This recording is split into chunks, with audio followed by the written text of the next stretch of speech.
Hello everyone, and welcome to This Nintendo Life episode 279. My name is NBZ, and I am here, Bally, reborn as a Pokemon champion once more. I played some Diamond and Pearl for the first time in like 7-8 years probably, which you can go and watch because I think it should be out today, the day that this podcast is coming out as well. I hopped on with good old friend Joey PokeAimMD from the Pokemon community back in the day, who's still going strong. That man has like 400,000 subscribers. A lot of people watch him, which is very cool. So yeah, me and him played some Pokemon Diamond and Pearl together. Diamond and Pearl Platinum technically, because there was fucking Sizzles with Bullet Punch in there, and you know I don't like that shit, but you know it's there, so I got to deal with it. Do you know that Dugtrio got banned retroactively? No, Arena Trap was banned retroactively. I think in like 7th gen they figured out like Arena Trap, oh this is bad, and then they retroactively banned it in previous gens. That's some bullshit. I'm just gonna say it's just fucking bullshit, because it meant I couldn't. It did seem like one of the more powerful strategies. It's pretty broken. Sure. It's pretty broken. That's why I liked it. That's why I used it on my Sandstorm team. I got to use it. But like I was very bummed out by that because I couldn't use Dugtrio on that team, because if I used Sandvale, that's also banned because it's a complex ban. You can't use Sandvale plus Sand, and then you can also. What does Sandvale do again? It's the dodge one basically. So like, remember when Garchomp would just like dodge out of the way in Sandstorm and stuff like that? So yeah, that's pretty rough. Is there a Dugtrio without Arena Trap? Are there multiple abilities? So there are two abilities. One is Sandvale, one is Arena Trap. Oh, and they're both banned. They're both banned. So on my Sand team, I couldn't use any of them, which sucks. So anyway, replaced it with a Suicune, and that worked out pretty well. Because to be fair, that entire team, you know, when I was making that back in there and working on it, look, I wasn't amazing at Pokemon. Water Pokemon could kind of like, you know, roll all over that team, so got a Suicune in there, and that kind of fixed the problem. So but yeah, it was good fun. Go watch that video, it's great. Hopefully I'll hop back on there again and we can do Five Guys in a Gigalith. I think that'd be a good time. So definitely demand for that. But Bally, how are you been? How are you hanging in there? I'm doing all right. I've had COVID this week amongst other things, and it's life comes at you. It's hard. There's a lot going on. But yeah. I decided, me and Caroline are like, we should let's get Bally Jr. on the video games. Yes.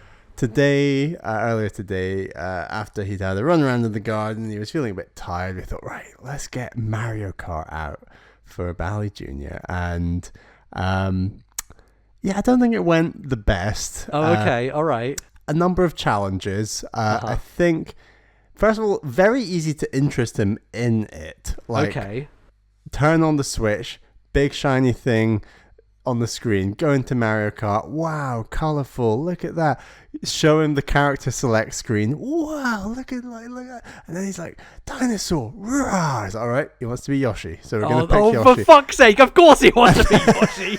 God damn, this was fated to be. But then the fun thing about Yoshi in Mario Kart is you can pick which color Yoshi you want to be. Oh my god, yes. Bally Jr., what color Yoshi do you want to be? And he's like, green. So okay, we can pick green. the base color. Yeah, and then vanilla like his father.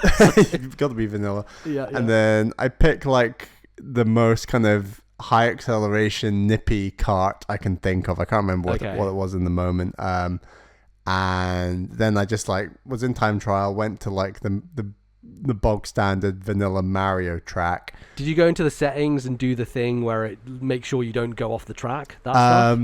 I didn't. I should have, but in the grand scheme of things, it didn't make much of a difference. Okay. So I had the Joy-Con on its side for him because obviously that's a good idea. His hands are small. Right. Shockingly, that thing is still too big for him. Wow. It is a lot. So we started with. I was like, right, I don't want him taking a million pictures, so I'm going to give him the Joy-Con that has the home button. Yes. And sure enough, he just keeps hitting the home button. He just keeps hitting that home button. And I'm like, no, you need to press this button. Is how you go forward, and then you steer with this. And like his thumb just could not reach the analog stick. So I'm like, right, I need to put my pride aside with this whole picture issue. Gave him the green Joy-Con instead of the red, the pink that I've got with my Splatoon duo. And sure enough, he was taking loads of pictures, but his thumb could reach the analog stick. Oh, that's good. Okay. But the thing is, like, you see his little thumb on this analog stick, and it's massive. And he doesn't want to, like, move it with his thumb. He wants to hold the thing, and he wants to hold it like it's an arcade stick. Exactly. Basically. And I don't think he. And like every time I'd say like, oh, you got to press this button to go forward, he would never hold the button to do it. He would just press it once. He'd just like press it once and then stop, press it once. And he would never steer at the same time as accelerating. And he was getting frustrated. And then I was like, every time I try and like show like, oh, this is how I do it. No, mine. It's like, start saying mine. I want to hold the controller. It's like, okay. So it is really difficult to like try and like he's 2 years and what are we in now, July, so what was that, how many months, like 2 months and 2 years and 4 months or so he is still young, but there's a long road ahead for sure, and like ultimately this is his first time pressing buttons because he's just used to touch screens like on our phones and using YouTube Kids and stuff. Like he's very used to, so even the idea of pressing and holding a button to go forward is a lot, and then like I said, the steering, and then combining the two, like it's definitely a much harder learning curve than I perhaps thought played out in my mind. Have you thought about like the whole give him a dead Joy-Con and then you just secretly control it behind him, and so it looks like he's actually doing something but he's not, so he gets the feeling of like, oh yeah, I'm doing it, I'm going, but he's not actually controlling any of what's happening.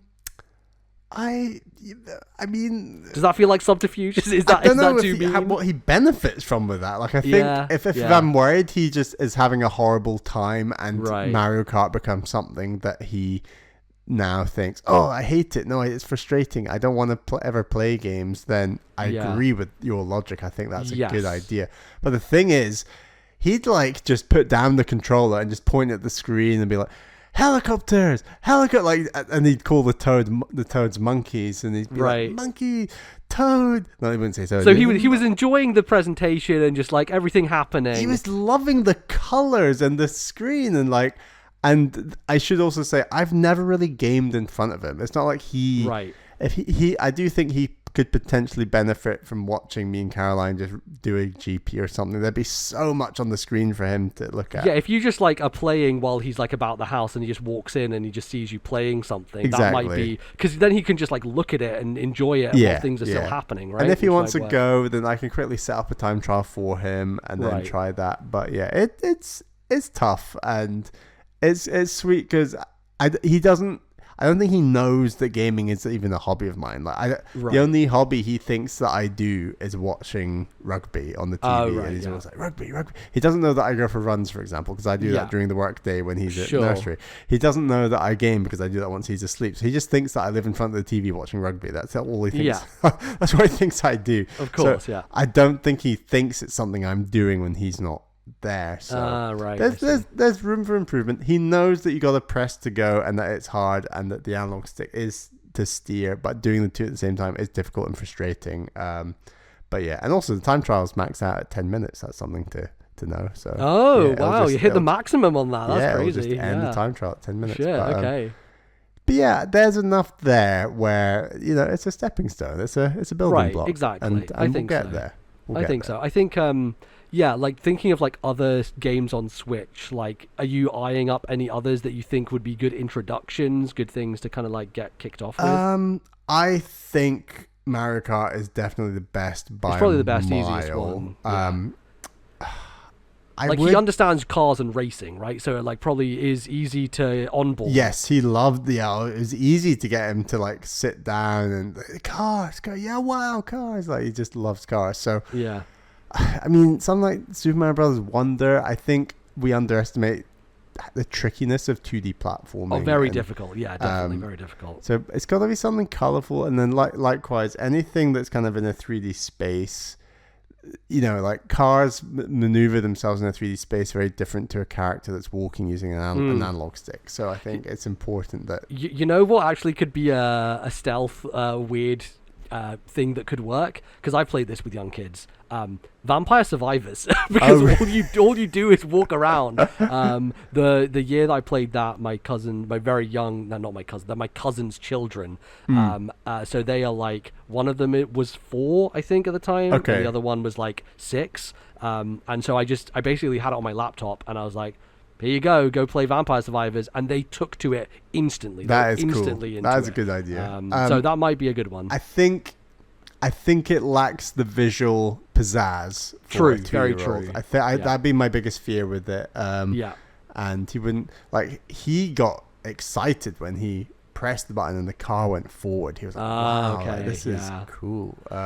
Here's the thing you need to buy now, Bally, which we have avoided buying. But you've got to do it. You now have to buy Mario Kart Home Circuit. That is the way into this, right? It is having a real car, and then you look at it on the screen and you drive it around the house. Probably a cause for chaos, of course, but you could do it now. You know, it's that thing was cool. Yes, it was. I bet that thing's worth quite a lot of money now. But you might be able to get them still new. I don't know what maybe the it's quite kind of cheap, stock looks like. Yeah, at this point in time. It was definitely more frustrating than I think Caroline and I were anticipating, but equally, when we reflect back on it, it's like, of course it played out like that. How would it's the first time he's ever seen a controller, right? So like, I couldn't control a Mario Kart at 2 and we didn't stop playing video games until we were like at least 6. Yeah, my parents would keep them well away from me at that age, not like put them in my face. And do this. This is how you do this. So yeah. I'll check back in when we have another go. All right, but sounds it good. was interesting to give it a go for the first time. Good stuff. That's exciting. I look forward to more in the saga of Bally Jr. becoming an esports champion at the end of this. So when you can beat me, that's when I'm giving up. That's it. That's when you know it's game over. When he beats you at Mario Kart, that's you're completely done, especially. So there you go. Lovely. Well, let's get into the show. Bally, what are we going to be talking about on today's podcast? For the first segment, we're going to talk about the games that we have been playing, and we're in the second half of 2024. There's probably the next Switch next year. Well, I think it's pretty confirmed it is next. We'll at least hear about it by the end of this. So we'll hear about it by the end of the fiscal year. Yeah, so it's probably coming out 2026. But either way, we're getting closer to the Switch 2. So we're going to have a little discussion about what do we want in the next Switch that the first Switch doesn't have. So that could be software, that could be features, it could be the look of the system. We can have a bit of a discussion about that. Yeah. But let's kick things off, Bally, because we did a fun thing the other night. We got a crew of 4 people to play a new old video game. So Nintendo recently released onto the Switch Online service, I believe it was Shadow Drop during the Nintendo Direct, was the GBA version of The Legend of Zelda: A Link to the Past, which in the past I have kind of lambasted Nintendo for releasing these GBA versions of Super Nintendo games when the Super Nintendo game already exists on the Switch Online service. In this case, however, there is a benefit to doing so, because the GBA version of Link to the Past came with another thing, which is The Legend of Zelda 4 Swords, a short kind of co-op campaign that you could play with your friends via link cable back in the day. And is separate to The Legend of Zelda 4 Swords Adventure, is the 14-hour GameCube game that you play with 4 players, where you can also use Game Boy Advances very confusingly. Right, you can use Game Boy Advances plugged into a GameCube where you use the big screen, but then also each screen is it was the fucking Wii U before the Wii U, basically. Yes. That game, which is mad. I saw Giant Bomb figured out a way to do it over the internet using like all that stuff, which seemed very, very crazy. That's cool. I hope one day there's an official re-release of Four Swords Adventures, because I think that would be really good fun to play with a bunch of people online as well. But yeah, we invited Matt Lorigan and Acerbis, friends of the show, both been on the show before, to play with us to go through Legend of Zelda Four Swords. Bally, what do you think of this little Zelda game? It was a slow start. I think the level design on that first level, I was very confused as to what the level actually was. I was kind of like, how do we progress? Where are there locks and keys? Are there power-ups? How do we progress? Are there bosses? How do we even do this? And eventually we got there very slowly, but eventually worked out, right, actually we need to go here and do this thing. And then as we played through more levels, and it became clear there are bosses, they all lead to a final boss. There's a very fun final boss, and slow start, but I was very impressed by the end. I think overall it probably doesn't lay a punch on a thing like Triforce Heroes. I think a lot more thinking has gone into a game like that, and that's why I'd be really interested in playing Four Swords Adventure at some point. But as like a little thing, there's some very nice design in there, especially amongst like the boss fights and kind of timing combos, timing hits together based on your character's color, that kind of thing. Good fun. Yeah, absolutely. And, it's very short. It took us a couple of hours, I think, to go through the entire thing. So there are 3 major areas with, representing the 3 goddesses, of course. And I think, like you said, there is a bit of a learning curve at the beginning of like, well, it's not open in that sense, but the levels are open in that you can kind of go a few different ways, and so you're trying to figure out like what is the best path forward, like what do I actually have to do here, and some of it is confusing. So for example, at the beginning they give you an item, right? They give you bombs, and you like use that for a while, and then you get given boomerangs, and you get given boomerangs right before this giant rock. And so, Zelda Brain says they gave me an item, they expect me to now use the item. And we stood there for a while, like throwing boomerangs, and it was doing nothing. And we let's time the boomerangs at the same time. Right, it was doing like 3, 2, 1, and also the Wi-Fi, connection wasn't the best, and so there's a bit of lag going on there. And so like we're trying to do it, like, are we doing any damage? I don't think so. Then we're like, oh, we'd probably need bombs, so we all go get bombs and try and time it. And then I realized, just accidentally basically, that if you hold the R button, you can basically start grabbing or lifting things. And I was like, oh, for God's sake, all of us have to come over here and grab it at the same time to lift it with the power of the 4 of us, essentially. And then we realized after that, you can also grab other people and throw them and start having chaos fun, which I think these games are kind of about as well, as that kind of chaotic co-op, I guess co-optional is a phrase that was coined by... those Game Station folks back in the day. But yeah, co-optional is... Because there's like a little podium at the end of who got the most rupees and this exactly, kind of thing. Yeah. It's like trying to kind of like grief your friends to get rupees off of them.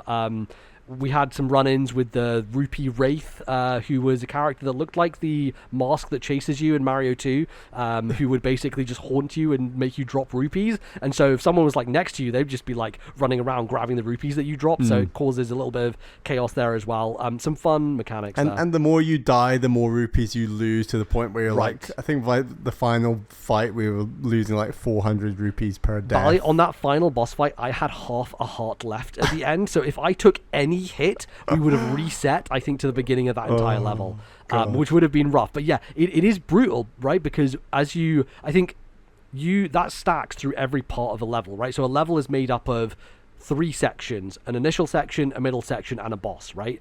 And so every time someone dies, you lose 50 rupees, but it stacks. So it's like the second person dies is 100. The third time someone dies is 150. The fourth someone dies is 200, right? So it constantly increases every time. You're collecting thousands of rupees, but when you're losing 400 a pop, you lose them quick. Exactly.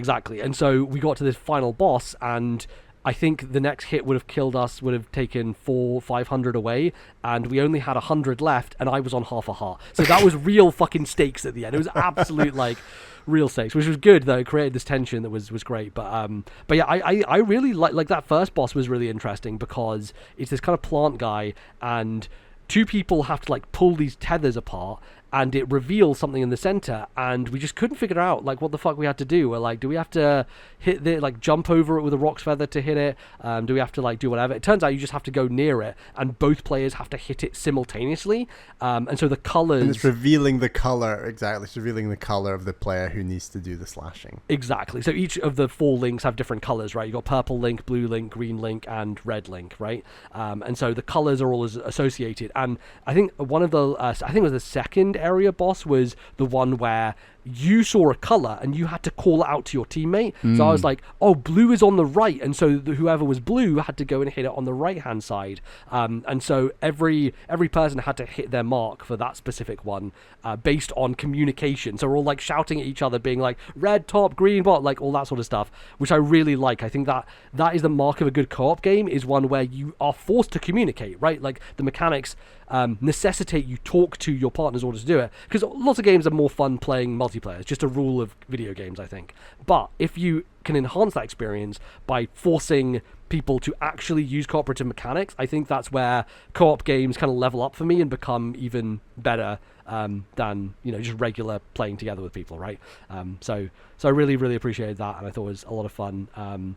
And yeah, I found it interesting how a lot of the items, like sometimes you didn't need them necessarily. Like that boomerang, for example, I don't think it was necessary at all. It just kind of gave it to us as an option. It's like, hey, if you want to use this, you can use this. And I should mention that Hidemaru Fujibayashi, the director of Tears of the Kingdom, Breath of the Wild, many famous video games, used to be at Capcom, worked on, obviously, the Oracle games before this and Minish Cap. He is the director of this game as well. And it's interesting because I feel like Fujibayashi, he's got a thing for magnets, because magnets were initially put into Oracle of Seasons as an item, and he actually brings it back here in this game as a cooperative mechanic where everyone has a magnet, and you can use that magnet to, like, attract other players. And so there are quite a few puzzles where it's like, okay, I'm on the one side of this wall, and it's a big gap, you're going to walk on the other side and magnet me over this gap, essentially. There was stuff where you're throwing people onto a moving platform and they're using the magnet to grab you across to then bring you onto the platform. Like some fun stuff where you're kind of like using magnetism and attraction there in fun ways. And you know, obviously Magnesis, core part of Breath of the Wild, but this man, I don't know, he likes magnets. I would be surprised if he went on and made a magnet game. Were there not magnets in Link's Awakening? I don't believe so. No. I think this Oracle of Seasons is the first that had the magnet as an item. It was a core item of the game, basically, a dungeon item. And then I don't think it returned until I guess this game, and then after that it was Breath of the Wild where it came back. But yeah, I thought Four Swords was really good fun. I have memories of playing the Anniversary Edition, like single player for Four Swords, but I don't remember any of this stuff. So I don't know if that was different or like how that was approached, because you do need 4 players to play this properly, right? Like a lot of the mechanics are built around, okay, we have to have 2 people doing this thing while 2 other people do another thing. And that happened quite often, right? Where like there was a consistent thing of me and Matt getting into the enemy room at the same time. And so we fight these enemies that I don't think you and Acerbis ever fought, which are these enemies where you hit them and they become these basically rocks that you can pick up and throw. And when you throw them through the air, their underbelly gets revealed. And so you can slash them as they're midair. So me and Matt got like, we fucking nailed it down, the timing, all this stuff. And you guys never even fought them because you just were never in those rooms, which was the enemies that you like would hold.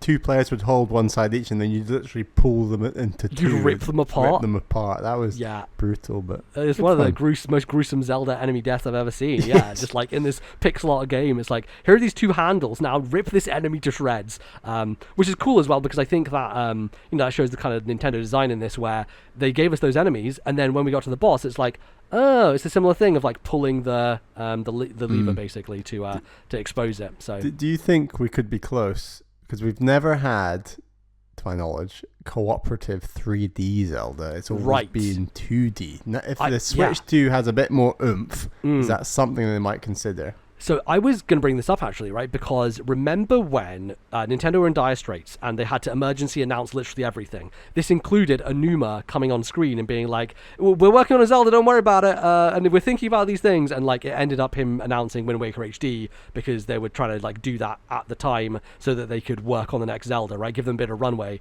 And the 2 things he said, there were 2 bullet points. One was rethinking the conventions of Zelda. And the other one was, what if you could play together with more than one person with Zelda, right? And so obviously, rethinking the conventions of Zelda, that clearly happened with Breath of the Wild. We have yet to come to his second point, multiplayer Zelda, right? We have yet to hit that. And I wonder if that's a thing Nintendo are thinking about for the future. At this point, we know they want to continue to release Zelda games into the market to keep things, top of mind and make sure that there's always something out there. And I think that Echoes of Wisdom is very cool. I'm very excited for that. But I'm interested in how they maintain that throughout the Switch 2 era, because if they're releasing a new Zelda now on the original hardware, we're going to have to wait a bit longer, I think, for a big, fully fledged Zelda on Switch 2. And in the meantime, they probably have to have something else. I wonder if there is what if these re-releases of Tears of the Kingdom and Breath of the Wild potentially come with a multiplayer addition to them? And they kind of like make it so that you can play those games online together, which would be mad. I think a lot of people would like that a lot. I would like that, but I would way rather like a ground up 100%. This quest is designed for cooperative play kind of thing. I could see them doing the type of thing that they usually do, which is they're like, okay, here's this re-release, but it's got an add-on, and the add-on could be a set of shrines that's like, like Bowser's Fury, right, attached onto 3D World. It's like, here's a set of stuff that you can only do co-op. It's like Portal 2, right? Portal 2 has its campaign, and then there's a Portal 2 co-op campaign that's different and separate, and you can only do in co-op. So I think that could be a cool approach, potentially. We'll see. But yeah, like you said, I would be interested in a fully 3D multiplayer Zelda. That would be very fun. I mean, maybe they thought about it with Breath of the Wild and that bullet point, like you said, and then they were like, actually, this game's already, utilizing enough of the CPU of the Switch. God. Maybe we should hold off on the co-op aspect for at least this game.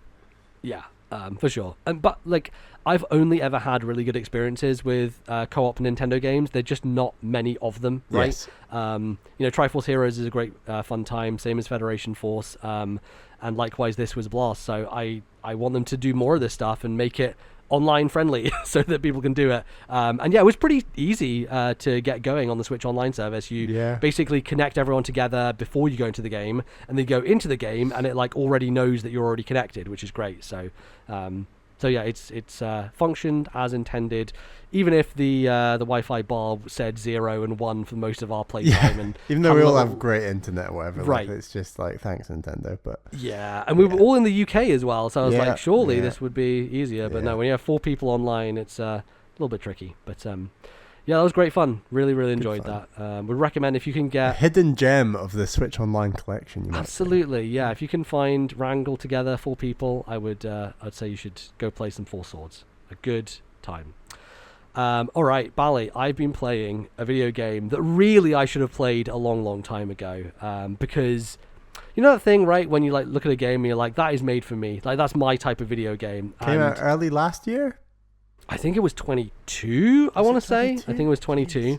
And I don't know why this happens, right? Because, like, with Dave the Diver, you're like, oh, I want to play Dave the Diver. And you just were waiting. You're like, oh, I don't know if I want to get it yet. Yeah. But you just know you're going to love it. In your heart, you're like, I know this is a game for me. I knew it, yeah.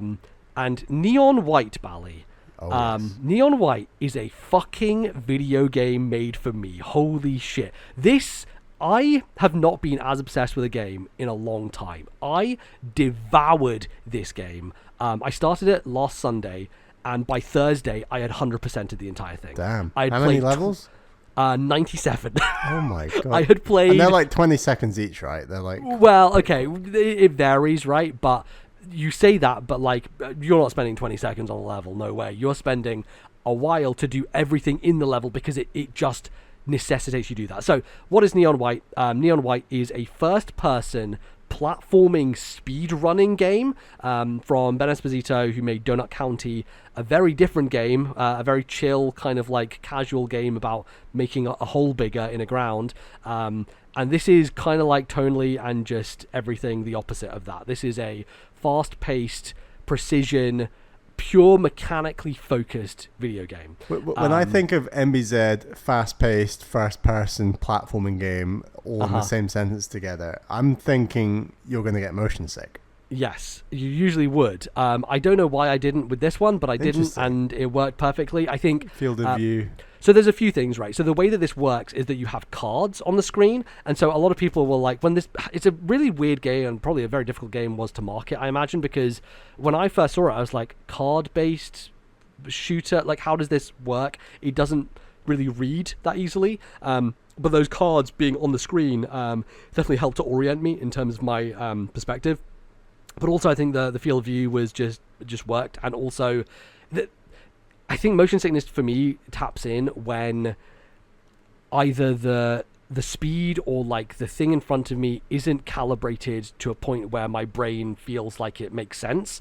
And so the speed, the movement, the fluidity, everything here feels exactly how it should. And so I never have any of that disconnect happen. And yeah, like I said, having the cards in front of you kind of helps orient me a little bit more. But the core of it is, right, so you have these cards, and there are 2 things you can do with these cards. So you start a level, let's say you pick up a pistol, this yellow pistol, and you can either press a button to shoot that card, which means basically use it as a gun to shoot enemies, and enemies go down in a couple of different ways. Like sometimes they'll take a couple of hits, sometimes they'll take a lot more hits, and other different guns will be better for those enemies.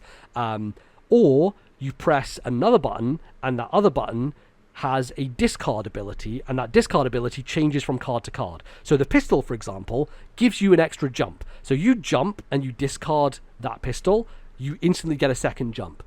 If you have a green card, kind of like a more machine gunny type card, you can either blast a bunch of shots with it, or press the other button and you do a slam into the ground, like a ground pound, essentially. And the cards you're getting every level change constantly. Well, so there are a core set of them, basically, and a core set of abilities, right? So the extra jump is the pistol. There's a forward dash, which is a rifle. There is the ground pound, which is the green one. There is a red one, which is a shotgun, but then also has it's like a omnidirectional dash, so you can basically orient where you're pointing to and dash in that direction. And there are a few more, and there are some kind of like spoilery ones at the end that are very cool. So you got your set cards per level.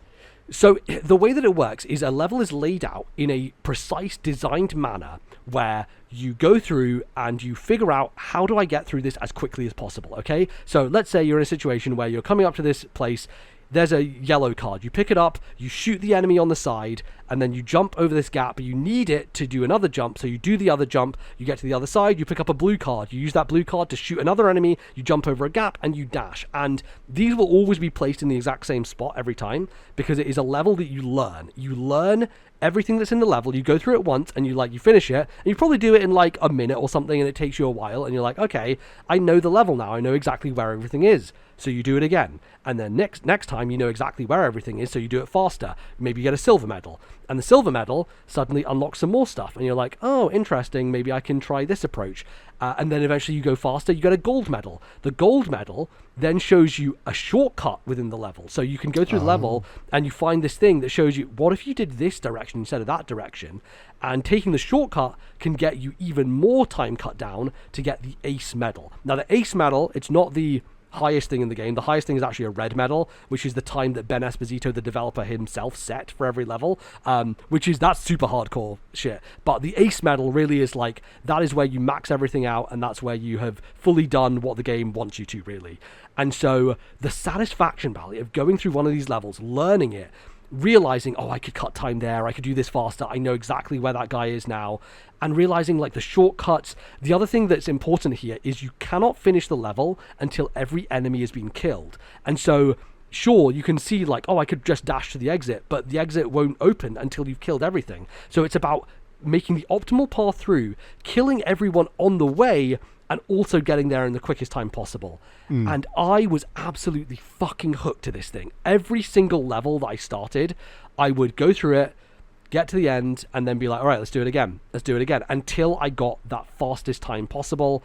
And then there's also an additional thing. Every level has a gift, and this kind of ties into the narrative stuff, which I'll get into in a bit, but every level has a gift, and so you can go around and search for this extra object, which is hidden like either somewhere really high up that you need to do something different. Like sometimes you'll have to save a bunch of cards and not use them for what you usually would use them for, and then like backtrack to the level to this other place to be like, oh, now I can double jump onto this building to get this present, basically.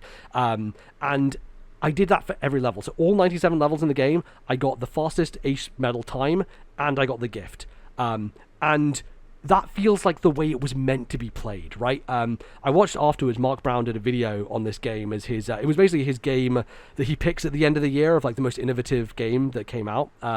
And the way he breaks it down of like every single kind of medal point you get to, the game gives you a little bit more information, a little bit more stuff that you can do. So like I said, when you get the silver medal in a stage, you see a ghost of yourself, and so every time you start, a ghost of yourself goes, and so you know what the pace is of that, and you know that you have to be faster than yourself in order to get the gold. And then when the gold unlocks, of course, you find the shortcut. So like there are these little breadcrumbs to make it so that no matter where you land on each level, you'll always have something to go after to kind of help push yourself. And it is just so...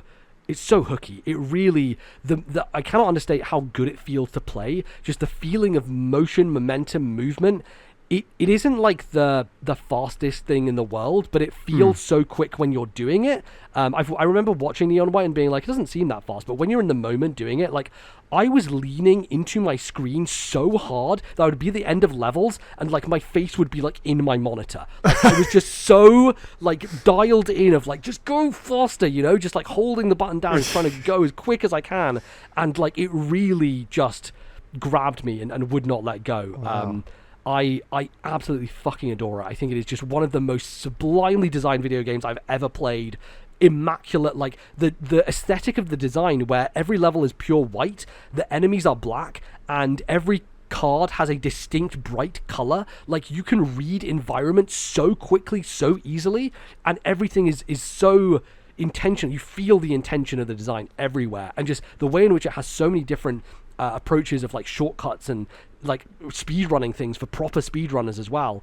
It feels like, honestly, like kind of a miracle of a video game. It is astonishingly good. And so that's kind of like the mechanical side of it. The other thing is, like, I feel like a lot of people, when this game came out, talked a lot of shit about the story and about the characters, and like they kind of just skipped through it. And you know me, Bally, I'm one who like, if I see that stuff and I'm like, I just want to play the video game, I'm just not going to bother. Yeah, you really do check out of I do check out stories quickly. I read every word of dialogue in this game. I listened to everything, all the voice acting, every cutscene. Is it anime or something? It kind of. It feels so. There's a couple of things here. I was trying to figure out like why this was the case. I think one thing is the presentation is super slick. Like, I really love how well like the characters are so nicely designed and drawn, and so it's nice to see them kind of like pop up, and like the animation is really well done when they're talking to each other. The voice acting is actually quite good, so I liked listening to the lines and the characters saying them. And like, I think it starts out extremely like cliched, and like in an anime way, just like weirdly horny, like in a way that you're just like, okay, I don't know, this is a little distasteful, but like the further it gets on, it gets a lot better with that stuff, and I appreciate it a lot more. But like, something about the presentation just hooked me in initially. And I think the other thing is because I was going for every gift in every level, they're supposed to tie into each other, right? So the reason you're collecting gifts is because it has a social links style system, like a Persona style system, where you give character gifts and you get dialogue as a result, right? And so I was like, well, I'm getting these gifts, I'm going to give them to them. And I just really liked the flow of it, where I would spend a chunk of time in the level and do 10 levels back to back. And you know what? My fingers would be fucking bleeding by the end, right? My fingers would hurt. And so it was actually really nice from a pace perspective to come back to the hub, to go around all these locations, and you're just basically just like clicking names of places on a screen. It's not like you're walking around or anything. It's just like point and click to go to characters and then just talk to them. And it was actually just a nice break to like read a bit of dialogue, get a little bit of flavor, and like, it's interesting in terms of setup. Like, you don't know who these people are. The idea is that you are neons, and you've been sent to heaven to clean out demons, because there's a demon infection in heaven. And so you could have been sent to hell, but they've sent you to heaven instead to like deal with these demons, and whoever is the best at dealing with the demons then gets to stay in heaven, essentially, is the idea. So it's kind of like a competition.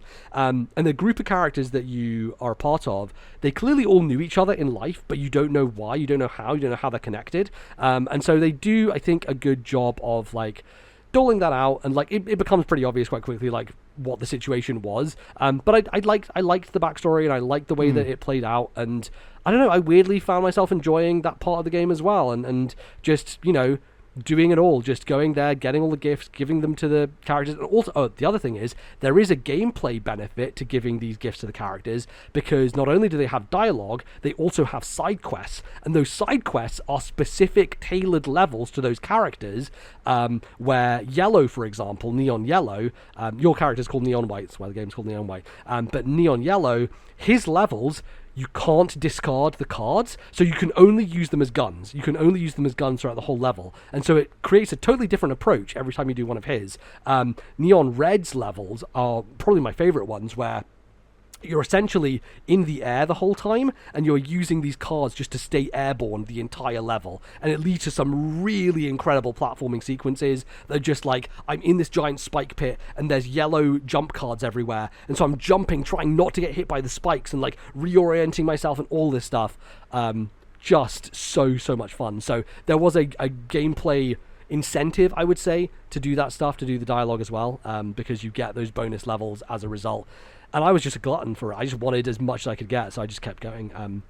Yeah, I think it definitely gets very challenging at the end in terms of how do I get this ace medal? How do I get that gift? And so by the end, the last couple of worlds, I was definitely on my second monitor bringing up YouTube guides like every time to be like, how do I do this? But it's still satisfying to pull it off, because watching it is one thing, but actually executing on it is obviously another. And so there's still a satisfaction of, even though I was like looking up like, how do I get this gift? That seems really high up. How do I get there? It was still good to go in and do it myself and enjoy the process. So yeah, I think this game is an all-timer. I think it's one of the best games ever made. I think it's fucking phenomenal. And I do, yeah, 100%. I do worry a little bit about controller. So for context, I played it on PC, and so there is a swiftness of movement on PC with a mouse where I can just like flick, flick, flick, very easily kill enemies quickly, reorient myself, like all that sort of stuff. It's so... You've gone for the Americanism on Orient, by the way. Oh, Bally, I can't just, this is how I talk now. Orientate. Orient myself. Yeah, I'm just going to do it. It's just how it is. And what I will say is that on controller, I don't know how that works, right? I don't know how it accounts for it, how it's able to... Because some of those endgame things, I'm like, I don't want to do this on controller, right? Like, it feels like very precise and stuff like that. But they probably put, like, things in there to help you, I imagine. I imagine there's a way to get through it. So I still, regardless of where you play it, I still strongly recommend the game. And they have separate leaderboards, right? So if you play on Game Pass, I believe you'll have the same leaderboard as me, because we're friends on Xbox, I want to say. Right. So I think that might be the case, which would be fun. But yeah, I can't say enough good things. I think Neon White is just astonishing, and I should have played it earlier. I should have done I should have just got it and played it at the time. But here I am now. What was your game of the year for 2022? Good question. Who remembers anything that happened I cannot even remember a month ago? Thing. Yeah. Gosh, when was Xenoblade 3? Probably Xenoblade 3, right? I think it was Xenoblade 3. Yeah. I think Elden Ring, Xenoblade 3. I think Neon White probably would have been my number 2 above Elden Ring, is probably where I would have been. No, Elden Ring was... It was 2022. It was 22, yes. Yeah. So I probably would have put it... because I don't think Xenoblade 3, that... when a game makes me cry, I think that's another echelon of tier of my list. But yeah, I think... it would have been very, very high up regardless. And nice. I mean, for this year, in terms of Goatee to Coty, it's a lock. It's pretty lock for that list, and we'll see if anything else can challenge it. But holy shit, I did not sometimes we talk about this a lot. I think of like sometimes you're just playing video games to play video games, and it's like that rare moment where a game comes along and you're like, all I can think about is this game, and all I want to do is get off work and play it. That's what Neon White was for me. And yeah, I've not had that feeling in a while. So definitely, a lot of people shared your feelings when that game came out, and we were kind of very busy in other games at the time. But it was yeah. I'm keen to get to it. It sounds awesome. Yeah, it's incredible stuff. So please check it out if you have not. Bally, you have been true to your heritage here. True to my heritage. In fact, with a Scottish video game. Yes. I was down in Basingstoke seeing some of Caroline's family and friends, and I thought, I can't leave Scotland without taking some of the Highlands with me. You've got to have it with you, at all times. I went down with a game that came out at the end of last year. It's called A Highland Song. What do you know about A Highland Song, MBZ? So I know the developers, Inkle. They've been around for a while. They've made quite a few different games. They actually won an award at the Develop Star Awards, which was cool for Best Small Studio, I want to say. So yeah, they've been trucking along with different projects. I don't think I've actually played an Inkle game before, but I think like it's kind of a... And they are Scottish, aren't they? I believe so, yeah. And so it's kind of like a narrative platforming music-y type of game is what I want to say. I've heard it described as a 2D Breath of the Wild. Right. And I actually think if you compared it to a game like Short Hike, they're both taking two very different inspirations from Breath of the Wild. Okay. So to explain how it works, you play as Moira, and you are on a mission to go and visit your uncle Hamish, who lives in a lighthouse. Now, your house and Uncle Hamish's lighthouse are split apart by 10 to 12 what they call valleys. So each valley is like a plane, and if you imagine one plane is layered in front of each other. So if you think of like 2D open world, we generally think of like Metroidvania. You think of a game like Hollow Knight and you think, wow, that's just one plane that you're kind of moving around north and then east, south, west, and you feel you see what I mean. Whereas this game, it's essentially 10 to 12 worlds layered one in front of the other, and you're trying to find ways to go to the next valley. And the cool thing is, and so the loop works like this, where you will often find a map it might be in a bottle or a shoe or stuck in a tree or underground, or it's like there's some way you find a map and you can't really tell where the map is referring to, so you need to seek higher ground. You find a peak on the valley that you're in, find a peak that will give you a better view of all the other mountains, and you can think, oh, that mountain looks like this map, that's the point there. And then if you go to that point, often there's a trail or an underground tunnel that then leads you to the next valley, and you essentially need to do that 10 to 12 times. Eventually you will, it's cool because in the final few valleys you can see Uncle Hamish's lighthouse and you think, yes, I'm almost there. And then eventually 3 or 4 valleys after you can see the lighthouse, you get to the lighthouse. So does that kind of make sense? You're kind of right platforming. There's multiple mountains per valley. Like you don't have, there's so many different ways to beat this game. Like you don't have to go through one way. There's often, I did hear about people talking about like replaying it and doing different things, right? Yeah. Do you see there's a benefit to that? Like, so you're trying to reach Uncle Hamish in time for Beltane, which is like which is like the start of the.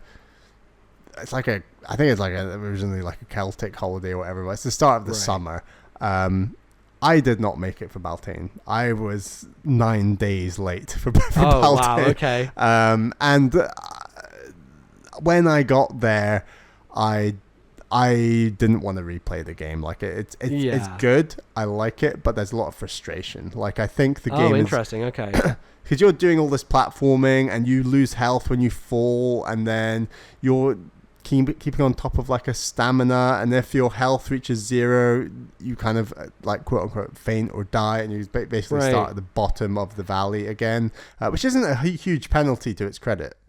So you're like climbing up the sides of mountains and things like that. Like how does this work mechanically? Because I'm kind of having a hard time visualizing how it works. You have stamina like Breath of the Wild, and then when that stamina runs out, you will like release. So you have to be careful to only bite off the heights that you can, achieve. But at the same time, your climbing doesn't get any better as you progress through the game. Like you have one stamina meter, as it were, that you just have to manage and make sure you don't run out of stamina and fall down and hurt yourself. Because when you hurt yourself again and again, like I said, you then die and then or faint and then restart the valley again, which I don't think is a huge penalty, which is good because I died a lot, especially at the start, because I don't think the game's very good at explaining how you're meant to progress. And I think that like as you're climbing, what am I trying to say?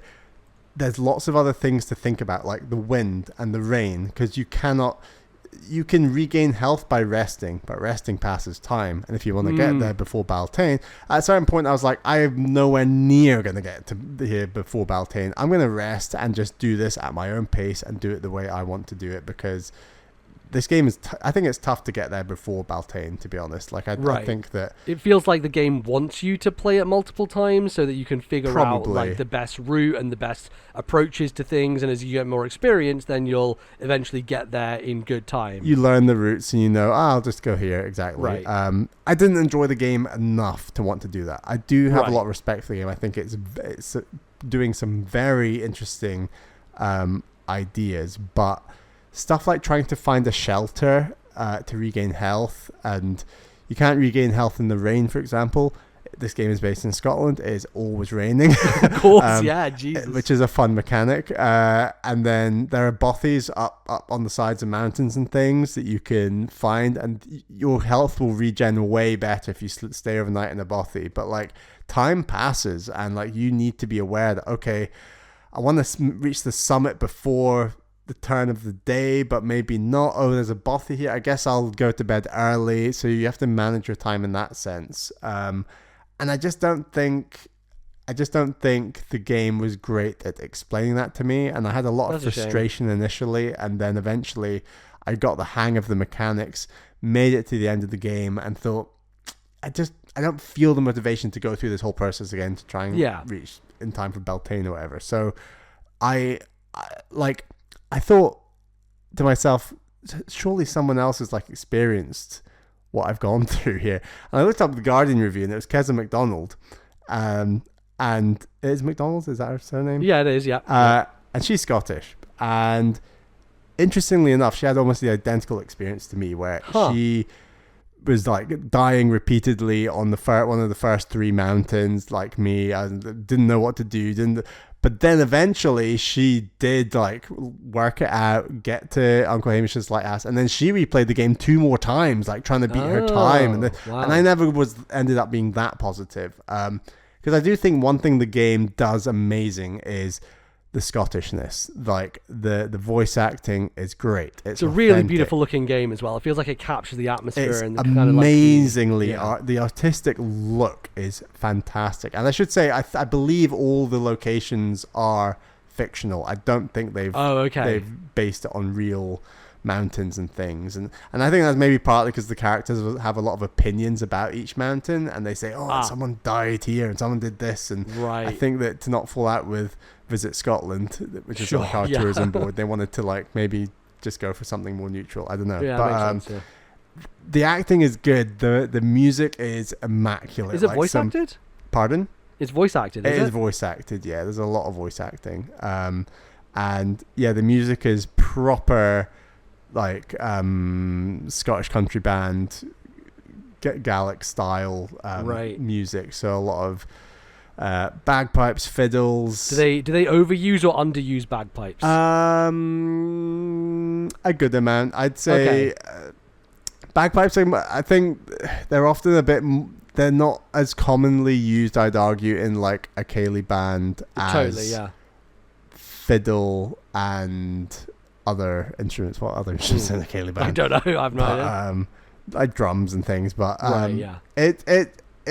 it's very good as well, because like I said, there's multiple mountains per valley, and they clearly have big gaps between some of the mountains because they don't want all the maps linking up too easily. So I guess they want these spaces to make sure that the mountains, a bit like Mark Brown's theory with the triangles in Breath of the Wild, the mountains are aligned in a way where they do cover up and hide secrets in cool ways. Oh, okay, so that's cool. Part of the way they do that is that some of these mountains are quite spread out within valleys. So there's often long stretches between valleys that don't have anything in them. And that's where they have these little Guitar Hero style segments. Yeah, I was going to say, when do those come into it? They basically come in anytime they're linking you between 2 points, and you can run them as much as you need, which feels like a kind of useful thing to have them in there. And they are fun, and the music is fantastic during them. This game is pretty rough around the edges in terms of like the design, and I really didn't like the font, and the font's not changeable, and I think there's definitely accessibility issues with this game. Not that like my vision is fine, but I still like a very plain large font when I'm playing video games. And I didn't love that. And you could definitely see a real blur on the kind of button request thing, like what do you call the aisle as it's coming down from right to left when the highway kind of? Note highway, exactly. Which I didn't love. It just felt a bit rough around the edges in that sense. Okay. And yeah, but those sections were very good. And yeah, there's a lot of actual Scottish history in here. You can ask Uncle Hamish about it at the end of every day. There's like a few options, and I think it's like I give them huge credit for what they're trying to do. It is a genuine different take on Breath of the Wild. Genuinely, like I thought a short hike was like the ideal way you would do a mini Breath of the Wild, but this is a very alternate version of that, and I think it's incredibly impressive that you can like go up these mountains and see off in the distance, and this links to that. And I said like you get a map and then you go to the top of the mountain and then you link up the map. You can get a map for like 3 valleys time and vice versa, like because the game keeps looping. It's not always as simple as, oh, this map links to here and that kind of thing. Right. Yeah, okay. there's a lot of Scottish history in here. They've done their homework, and there's some really interesting stuff and some kind of dark stuff as well that I was like, oh wow, okay, that's a weird thing to reference in like modern Scottish history. But yeah, I think you have to be very into, I would argue, either Scottishness, which is everyone obviously, but you have to have some allure to Scotland, or you've got to be really up for kind of playing an alternate mini Breath of the Wild, which I'm sure is also a lot of people. But yeah, but I guess like this feels like it has a lot trickier onboarding and a bit more frustration in terms of learning it as opposed to a game like that. Yeah, I think the first few, I generally really enjoy onboarding and playing the first few hours of a video game, and I'm generally a person who's like, yeah, I love a slow rollout of a tutorial and learning mechanics, and this game just doesn't have that. It's very confusing how the mechanics come together, and it genuinely did take me, I don't know, 3 hours before I was like, right, I fully understand how this all operates, and now I know how to get to this lighthouse. Shame I'm going to miss Beltane because I messed around for the first 2 to 3 days, but that's okay. I'll still beat this game on my own terms, and that's fine. Is it the sort of thing you can just go and look up on YouTube, like, oh, the ending is just like 5 minutes of different dialogue or something like that? I will look up the ending, the Beltane ending, as it were, and I'm sure that's the difference. You're right, exactly. But this game is hard to look up on YouTube in terms of what do I do next because of the non-linear nature of it. Sure, yeah, that makes sense. So I definitely wasn't really able to look up anything directly in that sense. But yeah, it's cool. I think I've not really played any Scottish games that I'm aware of. Well, another one just came out, not quite to our taste, but Still Wakes the Deep. Sounds like it's... Oh, yeah, of course. The horror game, yeah. Yeah. Which I've heard very good things about in terms of like voice acting and my stuff. colleague just finished it and said it was excellent. And, but I'm not touching anything with horror in it. Yeah, so. Exactly. And also Moira and Hamish are probably the most Scottish male and female names I was going to say that. Think yeah, of. I was like, I can't believe that's what they went with. Very funny. But yeah, it's worth playing. It's worth trying. I do think you would find frustration here, MBZ. Yeah, so when I was listening to you, I was like, I'm not playing this game. I'm going to remove it from my wish list. In fact, no, exactly, because I just don't think it's for me. It doesn't sound like it is my type of game. And the highs are high, and the music, like I said, is fantastic. I do think some of the voice acting, it sometimes sounds like, okay, I can really hear the room that they're recording this in. Like, I don't know what you're meant to do as in audio production to make it not sound like I can literally hear the room that they're recording in. So I don't know, minor gripe, but visually, musically, fantastic. Video game mechanically, and very impressive is what they're trying to do. But there's just that onboarding ramp is steep and brutal and frustrating at points, but very cool in like what they're trying to go for with the maps and linking it up and the satisfaction of and this links to there and now we'll progress through here, and there's a real satisfaction to reaching the summit of a lot of these peaks. And I only reached like the summit of half the peaks in the game, so there's definitely a lot there to replay if you are really into it. I guess that's why like there is a point to going through it again, because you can take different routes there and therefore see more of the game on your way to trying to speed. I guess both these games we talked about, like speed is a factor here, right? Of like how quickly can you get to it, but in two very different ways, I guess. Exactly.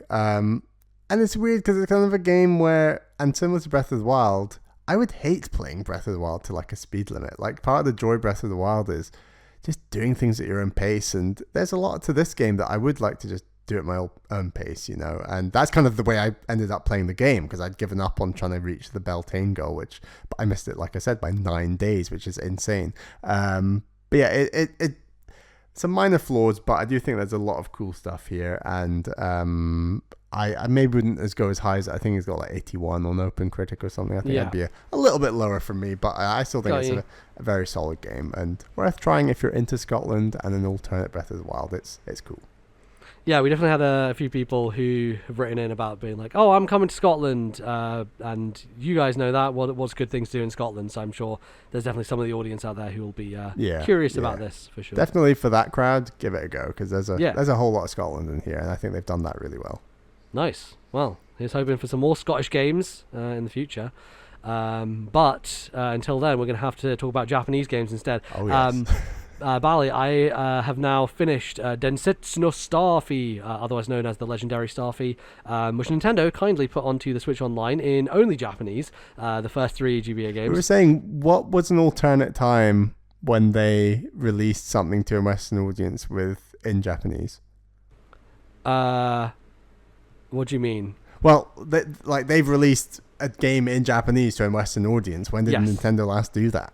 Oh, I think it was on the Super Nintendo. I want to say they've done a couple of these, right? They've done a few, like, here's a Japan game that you can play even though you don't speak the language, right? But I mean, even Super Nintendo is quite a while ago now. But is what I mean. Like, it doesn't happen often. I mean on the Switch Online service. Got you. Okay. Yes. Because they've now done it a few times on the Switch Online service where they bring old Japanese games that never released in the West onto the Western version of the app. Now, to be clear, anyone, if you are subscribed to Switch Online, you can go and just download the Japanese app.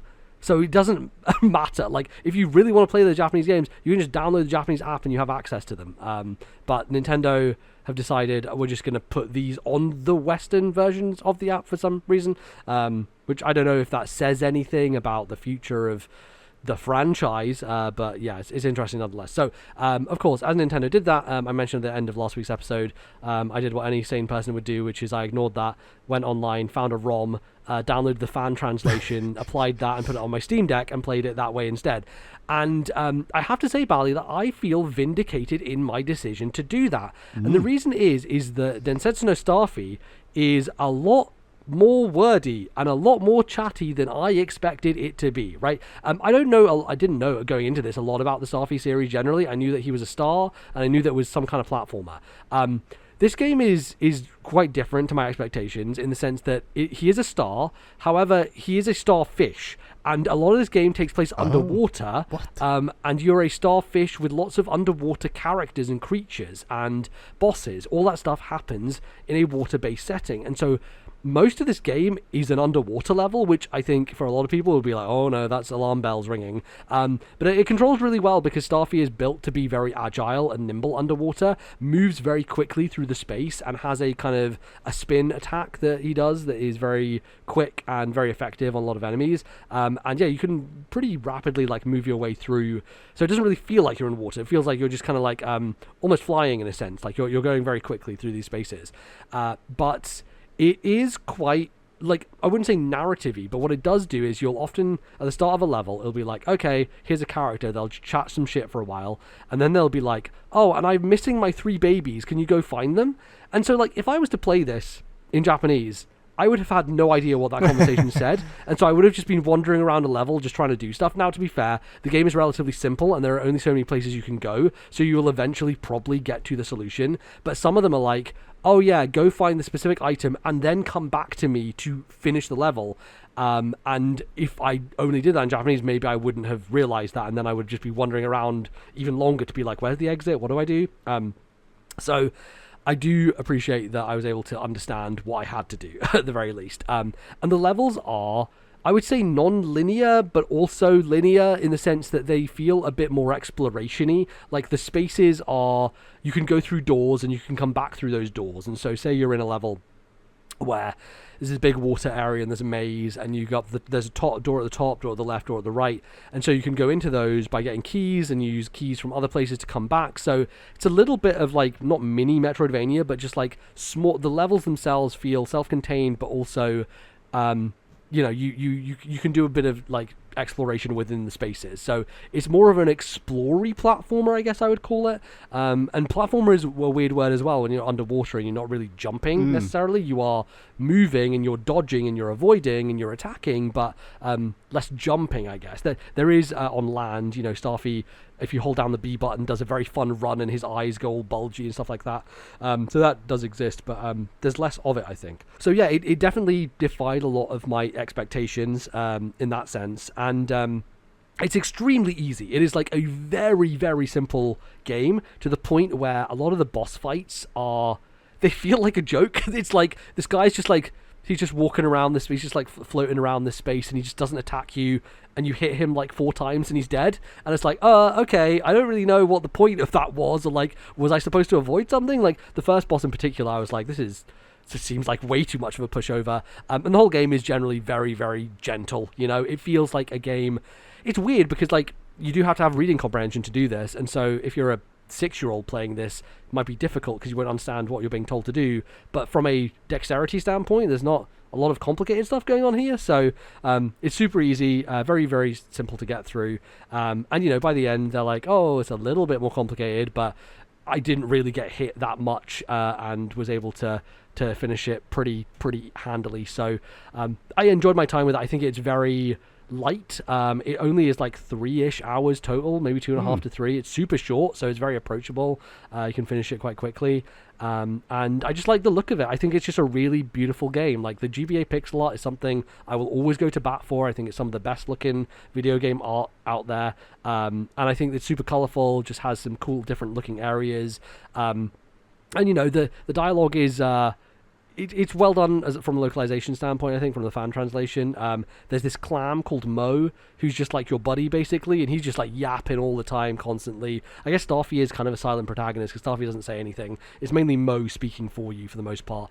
There's this old crab guy who has a walking stick and a beard, but he's a crab. He's cool. So there's some fun designs in there from character perspective, and yeah, just nice little levels to go through and just play while having a podcast on. It's very chill. Yeah, I enjoyed it a lot. So I don't think there's anything groundbreaking about Starfy, and I kind of guess I understand why they never brought it over, because it's not really revolutionary. Are there 2 other games? There are 2 other GBA games, so there's 2 sequels to this. I would like to, but neither of them actually have fan translations yet. In a wild kind of thing I discovered, like, this fan translation for the original game only came out like a couple of years ago, and this is a game that's been around since like early 2000s, and people have only just now got around to fan translating it. Hopefully the release of these games on Switch Online will embolden some more people to go and do full fan translations for the rest of the series. But yeah, the game 2 and game 3, both the sequels on GBA, don't have them at the moment. So if I wanted to play, I'd probably just go on Switch Online and muddle my way through and hope to not like miss anything, basically, which is definitely possible. I think you can do it without knowing what's going on, because like I said, it's a very simple game. It's relatively easy. You probably will figure it out by bashing your head against it a little bit. But there is a 4th game that came out on the DS that was actually localized and released at the time. It's the only Western release of a Starfy game, is the DS Starfy game. So that might be one that I want to check out as well, and see how that does. But yeah, I wonder if this is a subtle sign that Nintendo are like, oh, we might do another Starfy game sometime soon. I don't know what it means, but it's cool. I think he's a cool character. Fun little design, like Kirby adjacent, but I doesn't really play like Kirby at all. So yeah, it's a curiosity in Nintendo's past, and I'm glad I played it. So yeah, it's a neat little thing. Starfy. Nice. Also, do you know that Starfy is not spelled with an R in Japan? It's just Stafy. So they add it themselves. I don't know. I think in the English localization by the fans, they add the R into Starfy, but it is actually Starfy, Stafy. So there shouldn't be an R sound in there. So yeah, realized that when I was writing it down for my like backloggery and stuff. I was like, oh, doesn't actually have an R in it on the official Wikipedia page and stuff like that. So yeah, so there you go. I will attempt to play more weird Japanese old games, as I tend to do. So there's one for you. Lovely. Well, I think that is going to do us for this part of the show. Don't go anywhere though, because we'll be back after the break. Talk about what's missing from Nintendo Switch and what we'd like to see on its successor. See you in a bit.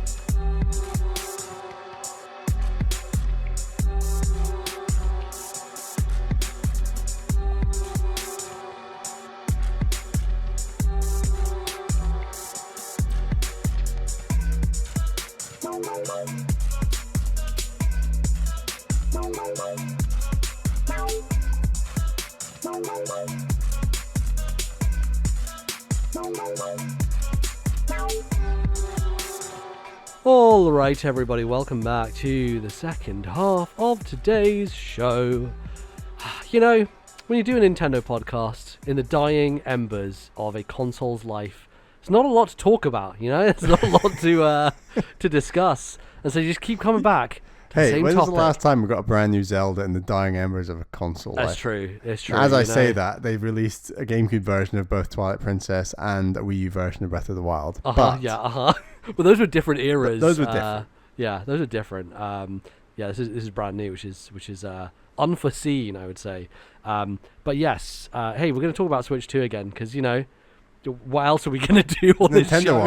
Nintendo aren't. So we might as well do it. So yeah, we're just going to talk a little bit about what are some of the things that weren't on Switch or things that we wanted that could be better. Because let's be honest here, Bally. Looking back at the Nintendo Switch, it's a pretty fucking good video game console, it's you know? good. Like, there's a lot of things that it got right. Looking through the list of like, okay, so what games do I think we didn't get on here that we'd like? I was like really shocked by how many series have been represented on the Switch, how many things they brought back, and actually quite a few in the last couple of years, right? Like, you could have said Mario and Luigi, where's one of those? Oh, they're giving us one, right? You could have said Advance Wars. Oh, they did a remake of that, you know? Like, there are... Even F-Zero, they've technically released a new F-Zero game, right? So there's lots of stuff in there which you're like, oh, they actually did release a good amount of stuff across a wide breadth of series. They released a new fucking Denpa-Men, Bally, alright? That's where we're at. They did a Denpa-Men game. There's that new... What's that mystery game that's kind of Famicom horror? Detective Club, for fuck's sake. That's They coming did a out. remake of Another Code. Like, the DS and Wii games, like, they have gone pretty in deep with some of their stuff, so... but no new DKC platformer. Well, let's hold on that, because maybe someone will talk about that when we talk about things we want to see on a new Nintendo Switch 2. But yeah, I think the way we're going to approach this, right, is what do we want to see both on a software side and on a hardware side? And that could mean games, that could mean features, software, that could mean hardware, things that we want to be revamped, changed. Could be things like, you know, the experience of buying games, like things like that, right? So there's a lot of different approaches we can take. So yeah, Bally, do you want to kick it off with something that was not on Switch 1 that you would like to see on Switch 2? So here's an obvious one, but I want more character in both the home screen and the eShop. I love that you said that because I've literally written down the word character, and then in brackets this means themes, maybe music, we could replace folders. character with soul. Soul, 100%. Yes, soul, character. That is 100% what I feel as well. It's one of those things where when the Switch came out in 2017, I think a lot of us were like, oh, well, they rolled it out later with the 3DS, and they'll probably do the same with the Switch. And here we are in 2024, and it never came. Now, in Nintendo's defense, if you go on the eShop now, that thing chugs like hell. So the idea that they could have included more of a theme tune or a bit more character with design and different, you know, Nintendo-themed backgrounds and all this thing does make you think that they probably knew that it was going to chug to the point where people just wouldn't want it. Now, with the Switch 2, the hope is that they have a bit more oomph, the system can manage it, we can have paid-for themed backgrounds, and the eShop can have a banging tune, it can just do more, it can sound better. I am hopeful of this one.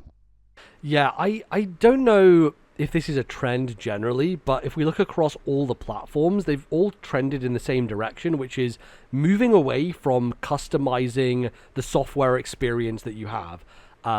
Like the PS5 doesn't have themes in the same way that the PS4 did. Like I had so many themes on PS4 that you would get when you would buy a game. It'd be like, oh, you bought Ghost of Tsushima? Here's a cool animated background. That would make the system chug as well, wouldn't it? Of course, yeah, so, definitely. But like and PS3 was the same. Like, I had a bunch of themes on PS3 that I would rotate through. Like it felt like you were customizing your system, your home screen. Everyone does this on their computers, right? You make your own screen, say on your phone as well, right? Everyone does this with their devices because they want to put a bit of themselves into otherwise cold, hard, uncaring technology, right? It's like, how do I create this experience that is me on this device? And for a lot of people it is, what is my lock screen, what is my screensaver, what is my background, how do I organize my apps, how do I put things in folders the way that I like them, because this is the way that I know how to use stuff, and that experience I think is just missing from,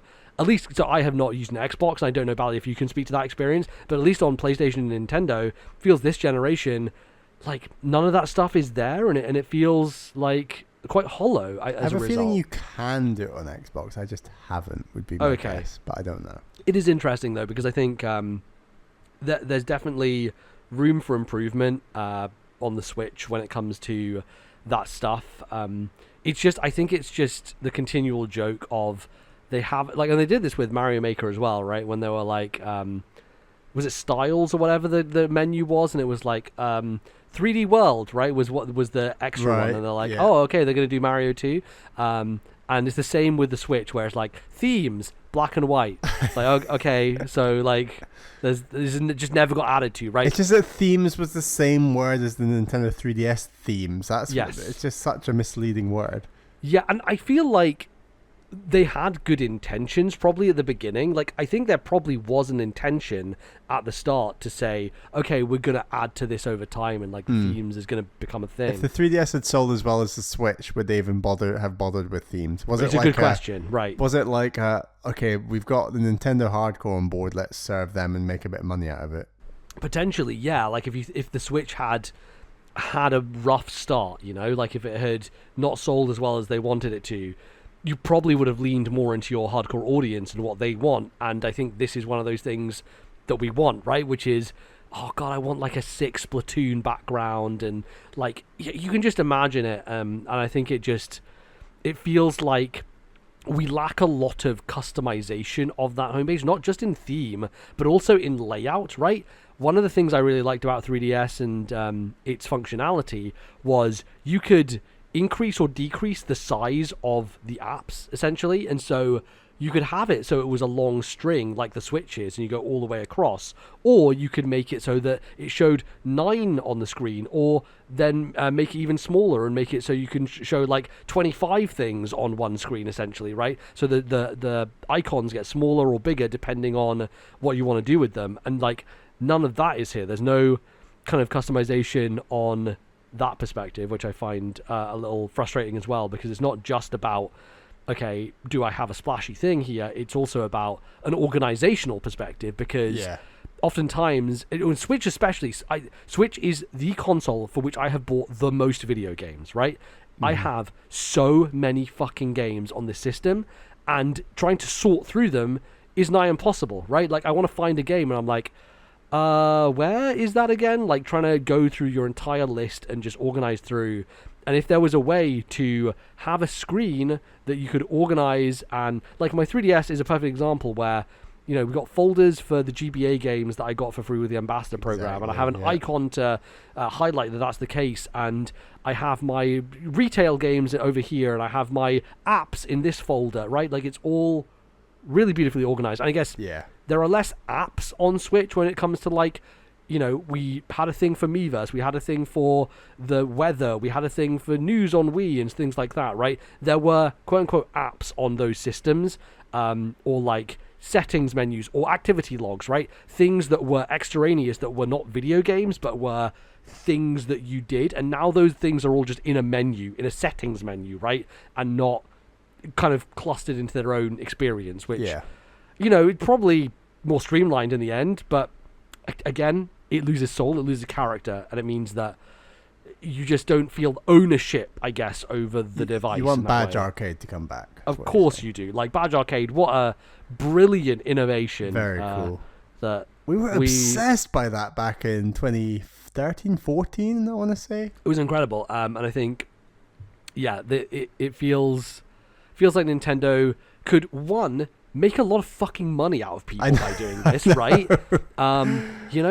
Imagine having every game represented here, and like, it's such an easy win. It's also like, it could be an incentive for Switch Online, right? I think if you want to get more people on Switch Online, giving them incentives like every subscriber gets a special badge, or like every person who signs up to the Surface every month, we give away some of these different stickers, icons, whatever.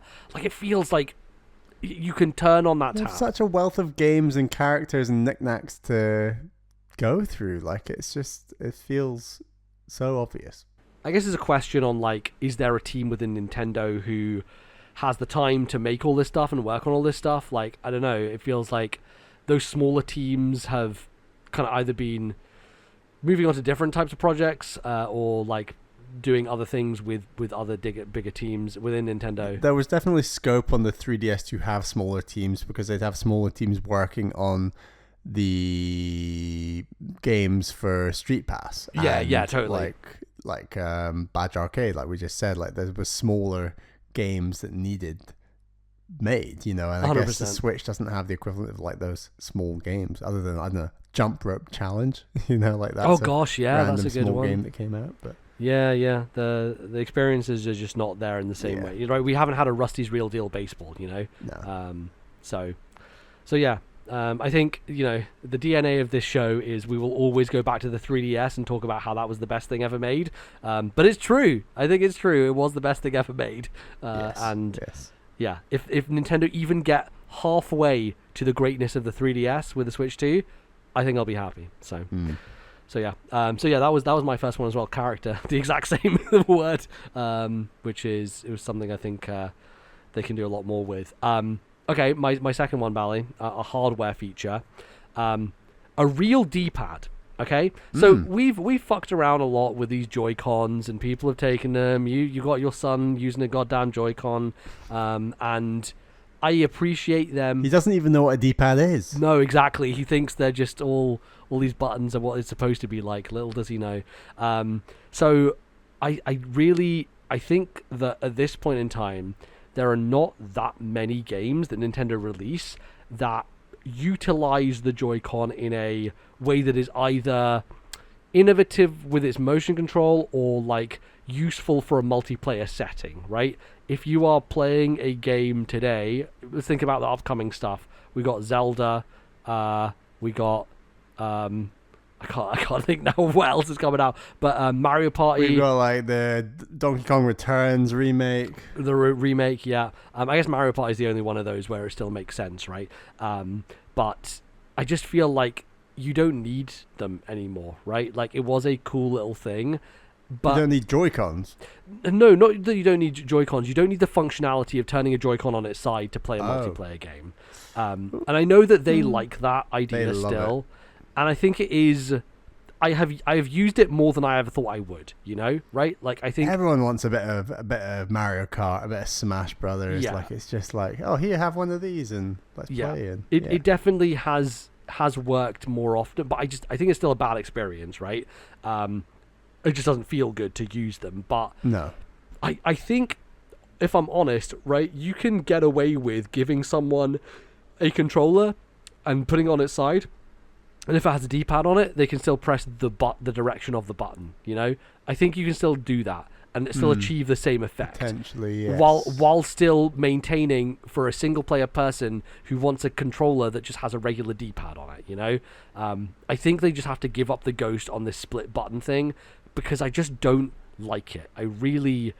It has pushed me to play platformers with analog sticks, which is never a good sign for me. That means I'm going to the dark side, and I never want to go there. I want to always play precision platformers with a D-pad, and the fact that I have been forced, dabbling essentially. with the dark side. Dabbling with the dark, using analog side, it's not on, and I just can't do it. And obviously, like, third-party controllers exist out there that have real D-pads, but they're third-party controllers, and we know, we've both had histories with third-party controllers that have not been great, and I don't love it as an option. I just want an official option from Nintendo, even if they just say, hey, pay us 40 quid for these Joy-Cons and you can get a D-pad one.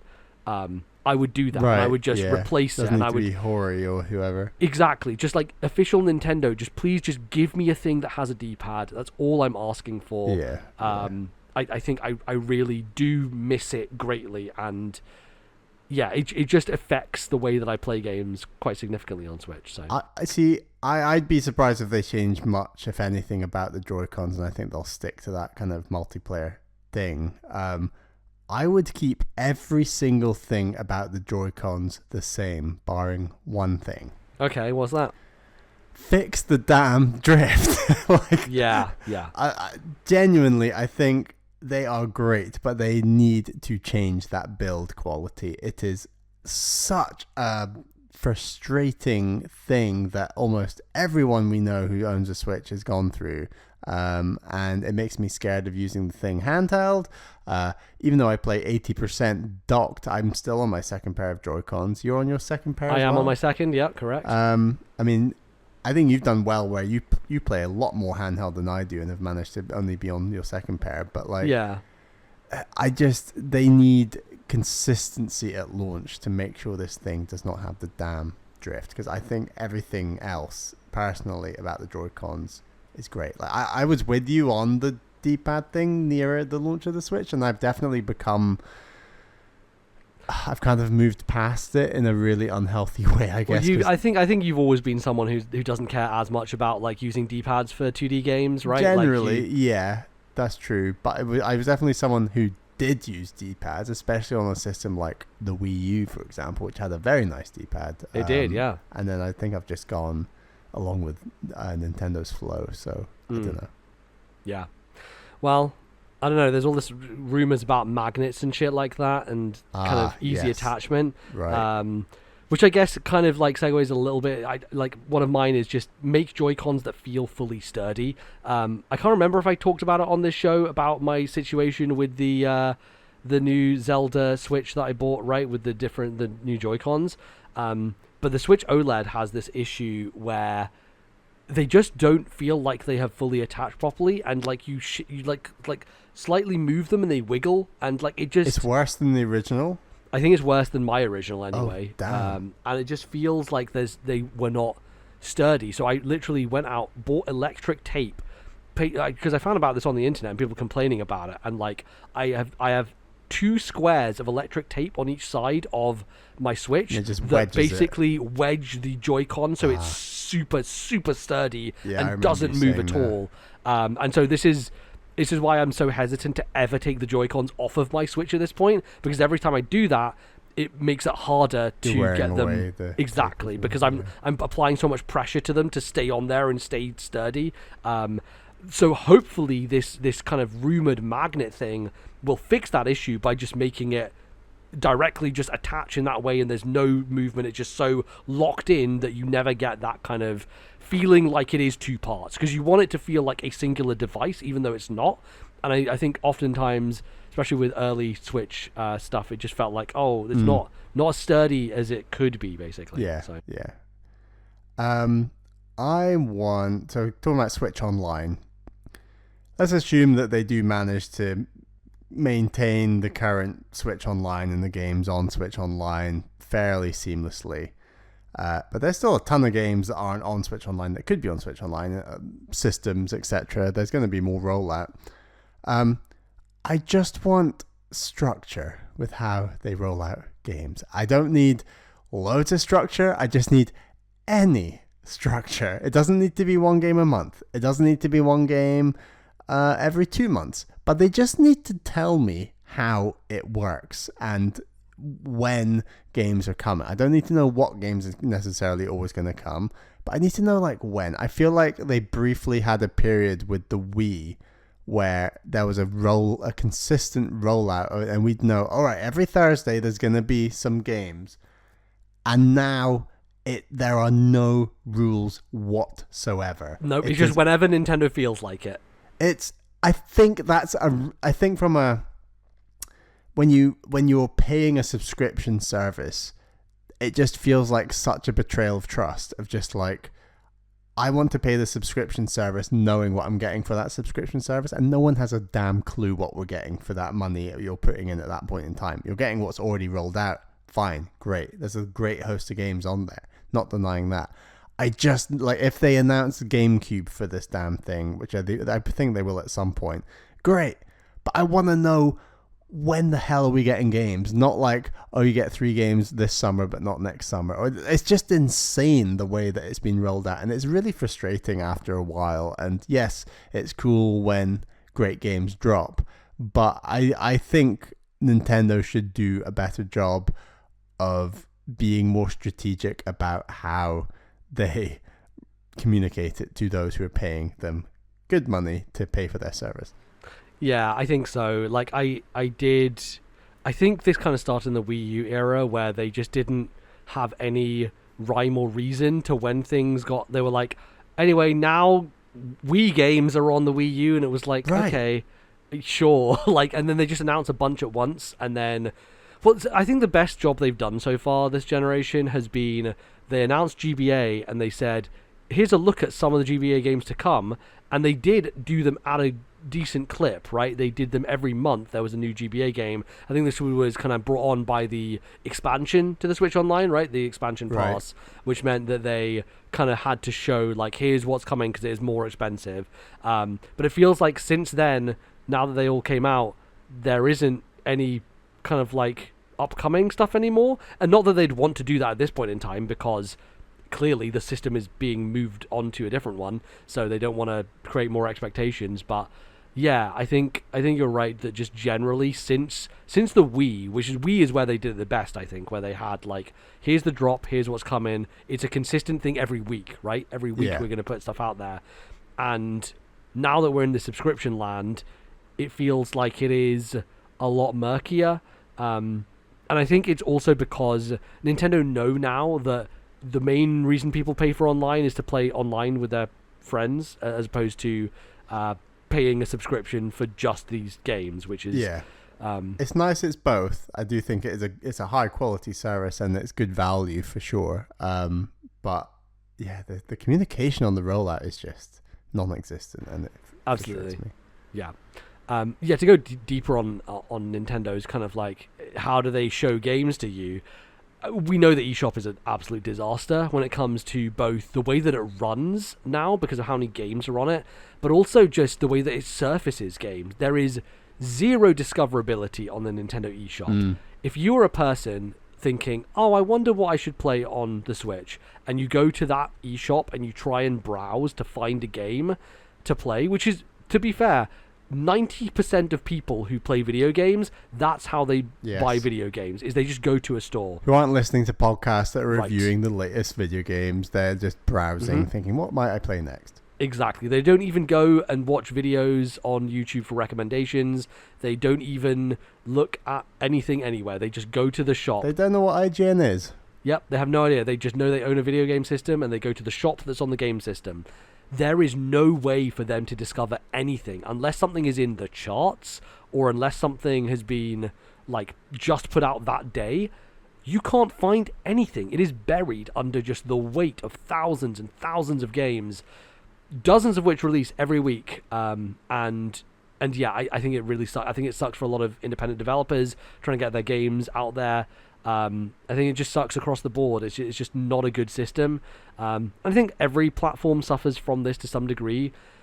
And there's a very obvious, easy example. Just look at Valve. Look at what Steam is doing. Steam is the best discovery engine that exists for video games right now. The reason a game like Lethal Company can come out of nowhere and blow up is because of the way that Steam is built, the way that it recommends games that friends have played, the way that it shows you things based on genre tags, based on things you've played in the past. You know, you go to a page on Steam and it's like, you've played this and this, so we think you might like this, right? Its algorithm is so good at tuning for what games you might like because you've already played something similar. And I think all the platforms could learn a lesson from what Valve has done, because frankly, like, it is the only platform where you can see success on a small indie level unless you are shouted out by a big company, right? That's the only other way. Unless you have external means, marketing-wise, to get your game out there, that's it. And so, yeah, anyone who's just an indie putting a game on Switch, there's no way for them to break out. And there could be like, a whole section of like, hey, did you play Stardew Valley? Here's 12 games like that you could also buy. And that would be so helpful for so many people, Nintendo included, because it means they'd sell more software because they're giving a better recommendation engine. So I think, they have to do a full revamp of this thing and make it not just a miserable experience to search through, because it is, frankly speaking, absolutely miserable. The only way that people buy games on Switch is they go to the eShop, they search for the game because they know what they want to buy already. They don't go there to browse, because browsing is... It's a nightmare. It's a this nightmare. was next on my list. And when you actually compare it to non-game spaces like Netflix, I mean, and Netflix do games, but yeah, sure. Netflix, Amazon, they're really good at, like you say, tagging what you're interested in. Oh, this links to that. This links to that. You might be interested in X.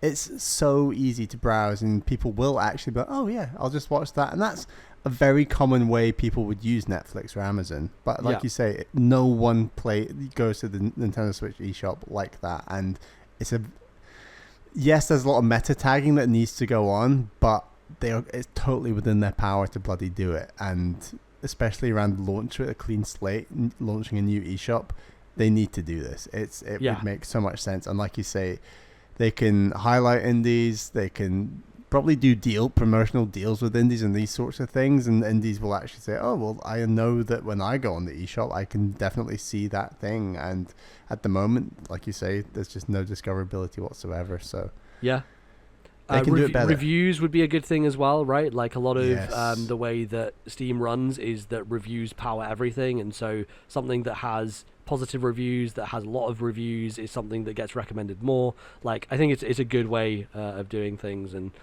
yeah, we'll see if anyone takes note this next generation. But at the moment, I think all the companies could do a better job, basically, on the console platforms of just putting games in your face and showing you cool stuff that you might not have heard of before. So yeah. I got one more hardware thing, Bally, before we move on to some game stuff. I've got one more hardware as well.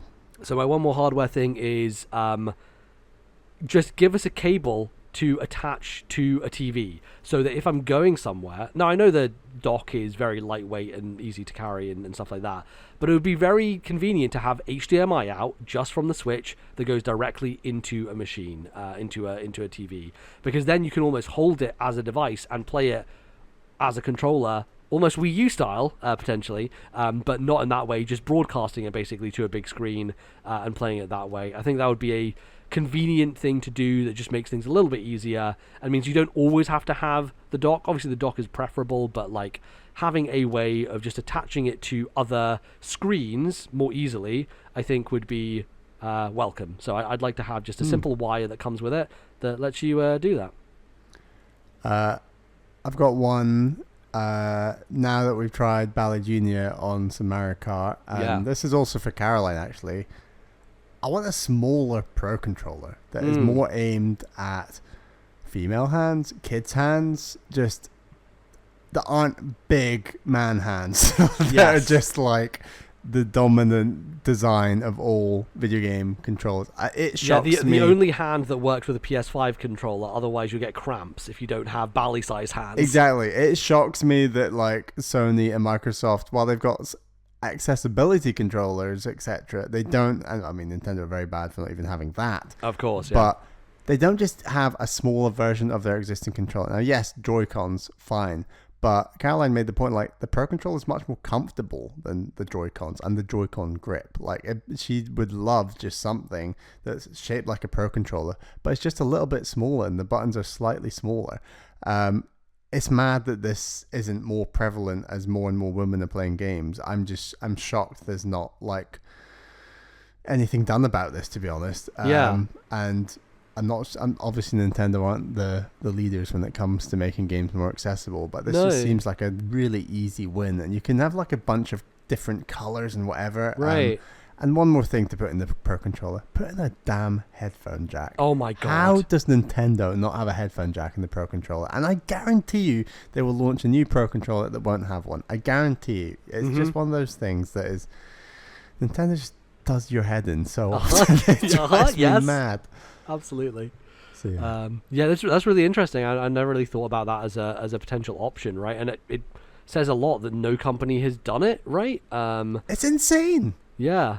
Especially because Xbox have the design lab where you can go in and customize a controller to look however you want, but you can't adjust the size of that controller, right? Yeah. I wonder if that's just like a pure like manufacturing thing where they would then have it's to... It's a bit like crash test dummies. They only crash it on like male sized dummies. Sure. And not so like there's a real risk that a lot of women who are on average shorter will suffocate because of airbags because they've tested them on the height of men. Not this kind of... It's that kind of... Yeah, for sure. That male makes logic. Sense. Just stupid. But. Yeah, I think it could also be like other manufacturers, like at the beginning of a console's life cycle, they have packed everything possible within the space of this controller, and that's the smallest they can make it. Does that then mean that you have to wait until later in the console's life cycle to like, because like the PS5 controller's got a lot of shit in it. Yes, true. They probably have to like shrink that thing down, like, and get the parts smaller over time, I guess, in order to do that. So that might be a factor in it as well. But I think Nintendo, especially when your audience is arguably slightly more female, definitely younger, like it's an easy win that there's going to be kids in families that have more hands than adults that want to play games and feel comfortable and not get cramp. Like it's like what age does Bally Jr. have to be before his hands are big enough to hold a Pro Controller, let alone use it? Exactly. Like his hands aren't big enough for a Joy-Con right now, let alone a Pro Controller. So yeah, very cool. We'll hope that happens. In terms of video games, like we said, lots of franchises have been covered on the Switch, which leaves like kind of not that many that we would want to see return. But I mean, we mentioned it at the top, but like new Donkey Kong Country, I think is top of that list for me. Would love to see a new one of those. Obviously, Retro, little bit busy right now with another video game. So I don't know who would work on it. I think this is one of those things that I think RFN talks about this a lot, but like, who did Sakamoto like murder? Like, what incriminating evidence does that man have? Because this man has somehow gotten away with reviving Famicom Detective Club and then making another one. Like, clearly something is going on there. But I think what it speaks to is that if you have those veterans, those people who worked on those original games still with the company, and still passionate about making those games, that's how those games get made, right? It's like the guy who does the Saga games at Square Enix. Like, who the fuck buys Saga games these days? Nobody. That man still makes Saga games. Like, what the fuck? I think that is such an important aspect here that we don't really put into as much consideration. But I think a lot of the reason why some of these franchises just die or never come back is the person behind them or the person who would creatively want to push for them isn't there anymore. It doesn't have a leadership position enough to push for them, right? So yeah, Donkey Kong Country is a weird one because like it was Rare and then it was Retro, and it hasn't really existed within Nintendo proper as a thing that they have made. So it's always it's been 11 years since Tropical Freeze. Wow, that's crazy. It came out in 2013, right?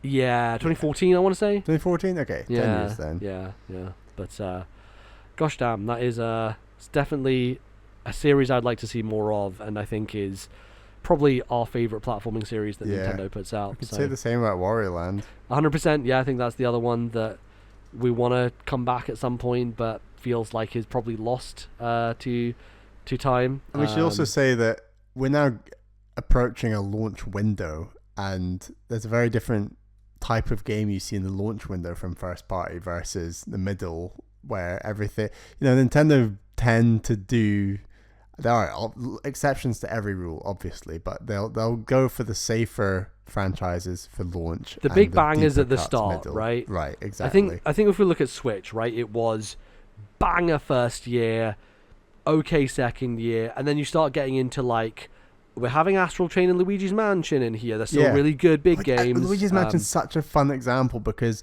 they launched the GameCube with that thing, and Pikmin, like 2 new IPs at launch. Yeah, like, it's wild insane. that they did that. And Very, they had very Rogue crazy. Squadron, great. That's fairly safe. Tony Hawk, stuff like that. Wave Race, I guess, was a little safer, but like it was just a really weird launch.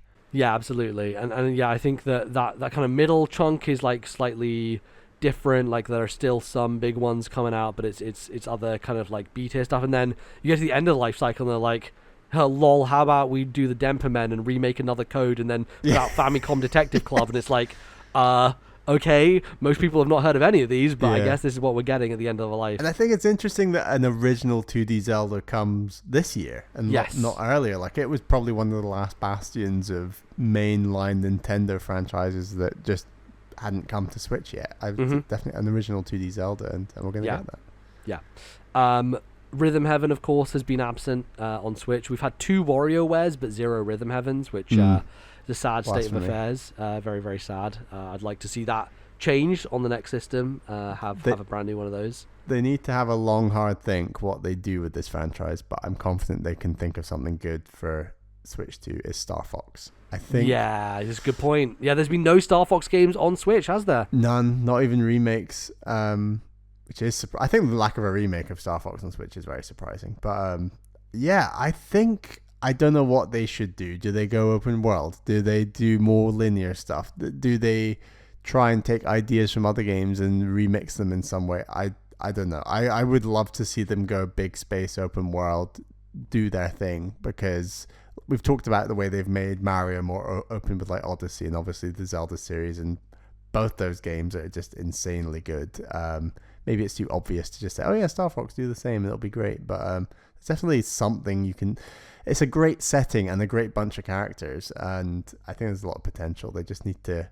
If Nintendo can get it right, I'm confident, it would do very well. Yeah, there are so many directions you can go, right? Because Star Fox has had such a weird identity over the years, and like most of the games, they're trying to like be the first game every time. And then there's like, obviously it was Zelda for a bit.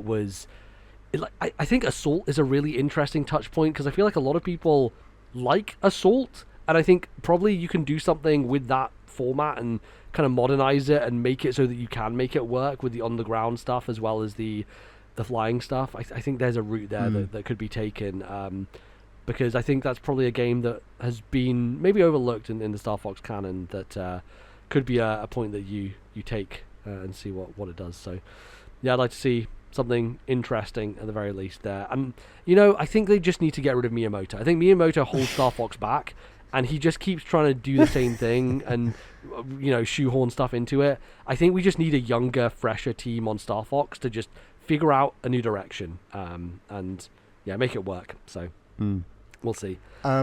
Layton was announced, wasn't it? And we assumed that will come to Switch too. It was the new world of Steam, which I don't know. I believe it is announced for Switch, so okay, it might be a both situation where by the time it comes out, the new system will also be out, and you could maybe do it on both. But it's good that is coming back, because that would be a prime one to choose, I think, definitely. So I've got a couple of weird ones. It's been a while since we've had a Nintendo plus pinball spin-off. And, I like those. I like Metro Prime Pinball. I like Pokemon Pinball. I even kind of like Mario's Pinball Land, as frustrating as that game can be. So I would like to see a pinball spin-off. I don't know. I think it's a fun thing that hasn't been done in a while. Which game?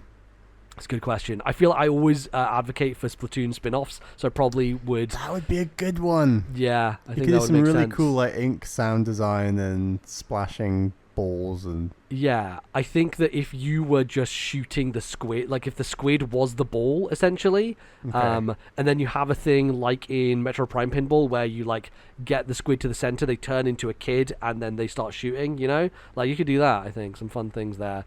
But I definitely think that a pinball spin-off of some kind has been absent for a while, and I just like it as an idea. I think the problem is you can't really sell a full-price pinball game these days, and I think that's the struggle Nintendo has with Switch, is a lot of those handheld series that they had, they're like, how do we do this? Do we just charge full price? I guess Mario versus Donkey Kong. Was that a full price game? I think it was a full price game, which is just...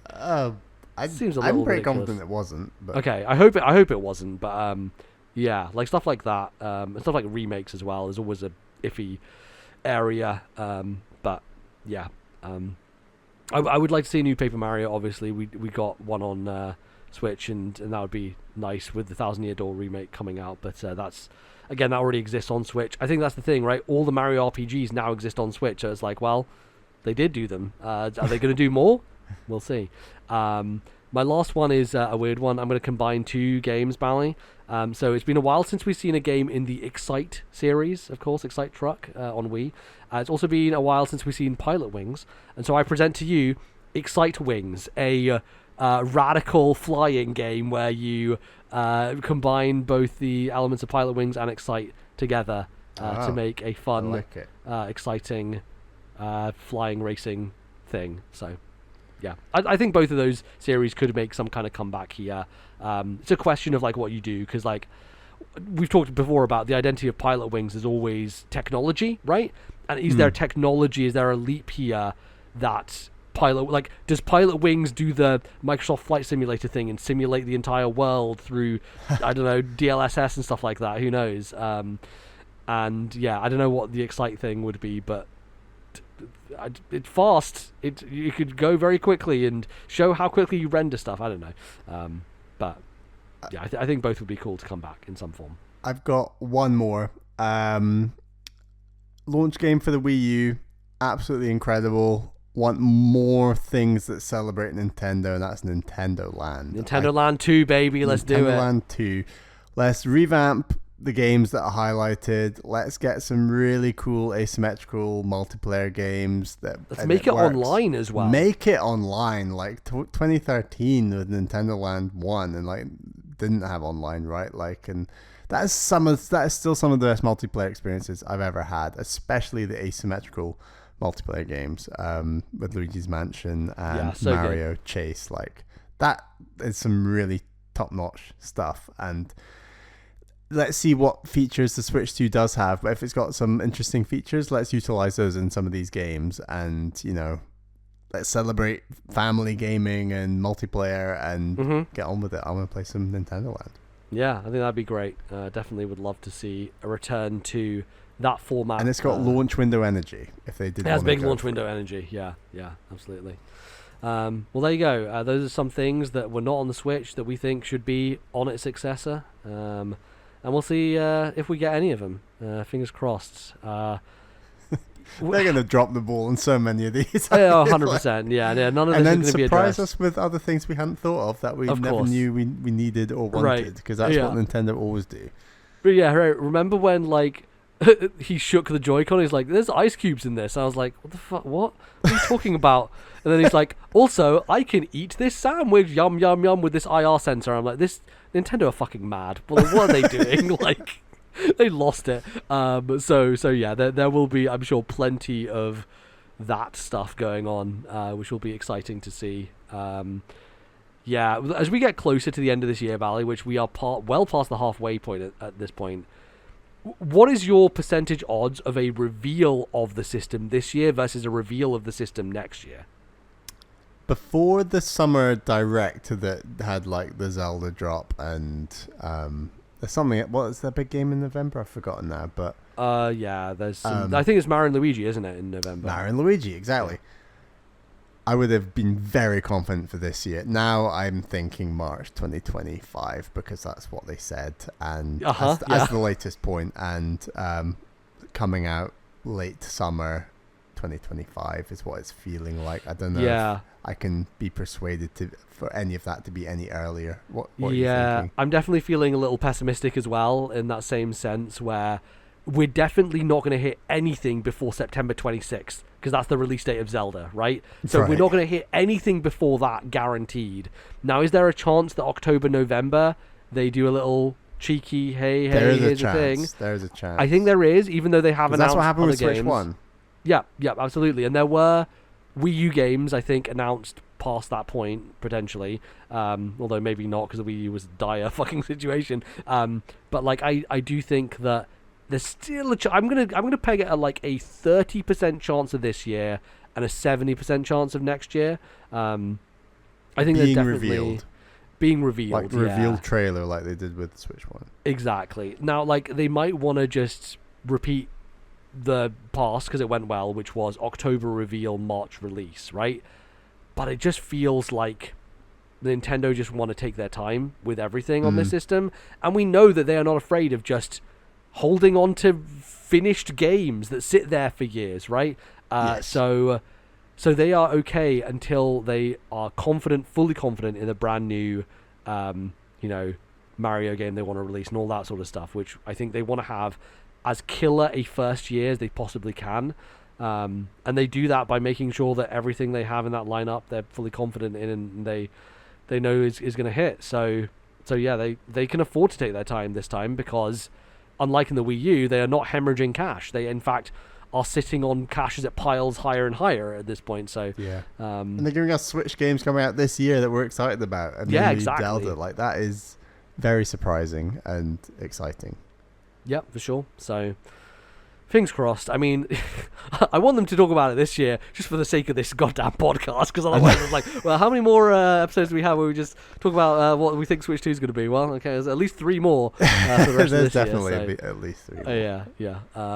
But no, it's good fun speculating on this stuff, and I think it's always the most exciting time before a console comes out, because it's like, it's the myth of the unknown, right? It's like, what is it going to be? It could be anything. Your imagination can run wild, and there's a lot of possibility out there, so... I do like that. And yeah, I actually recently rewatched my reaction to the original Switch trailer.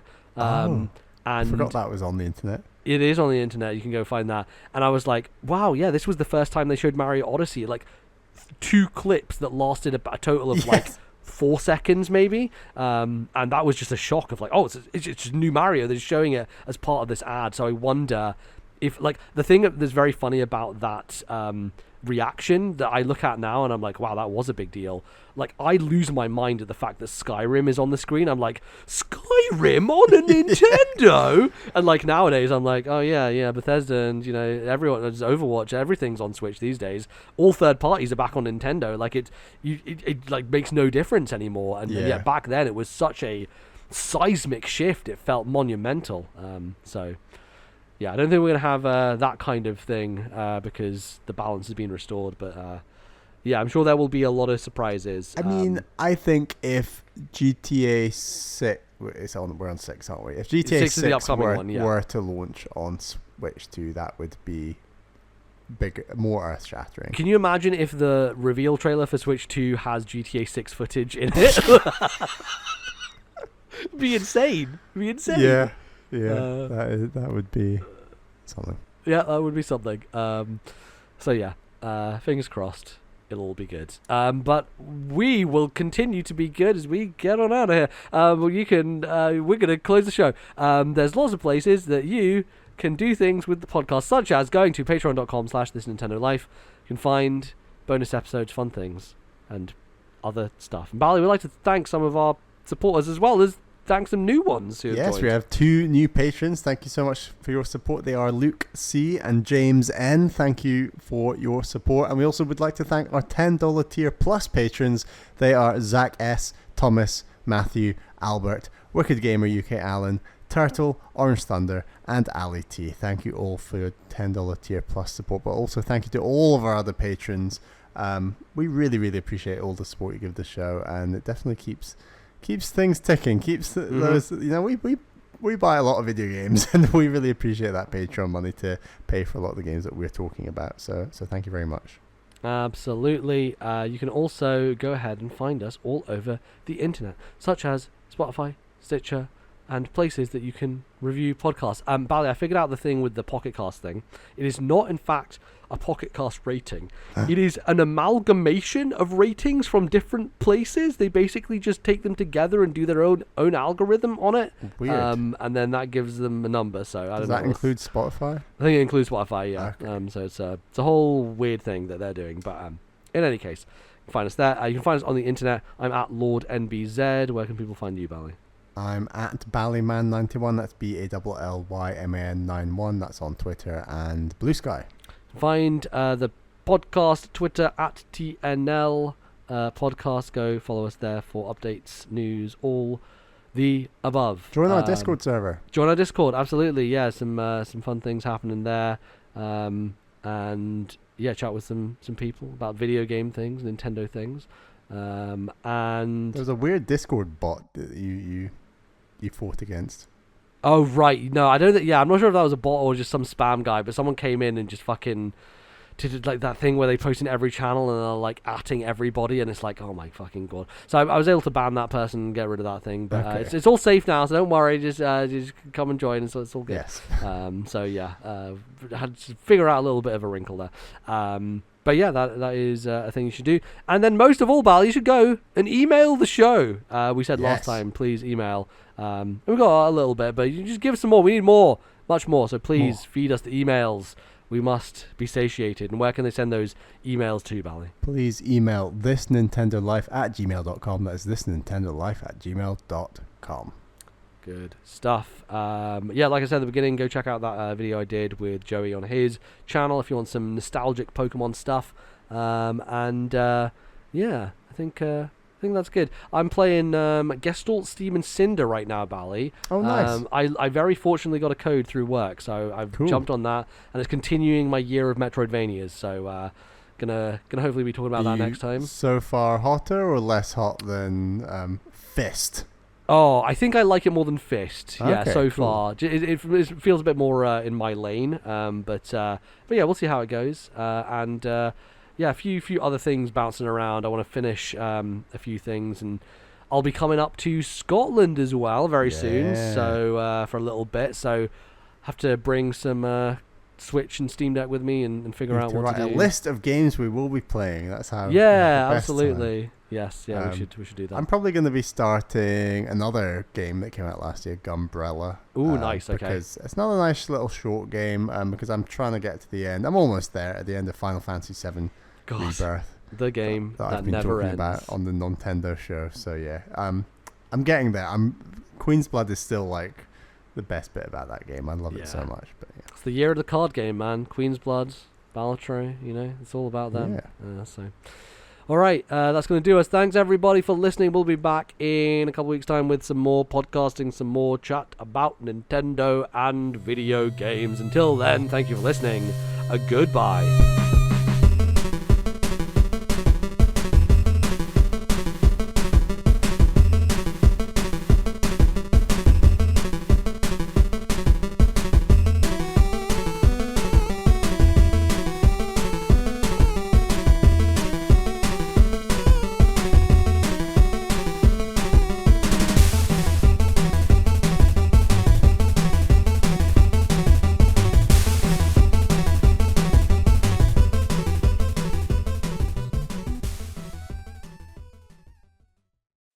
Hey, yeah, so like I don't have a real microphone for this because didn't bring it with me. I'm in Scotland now editing this.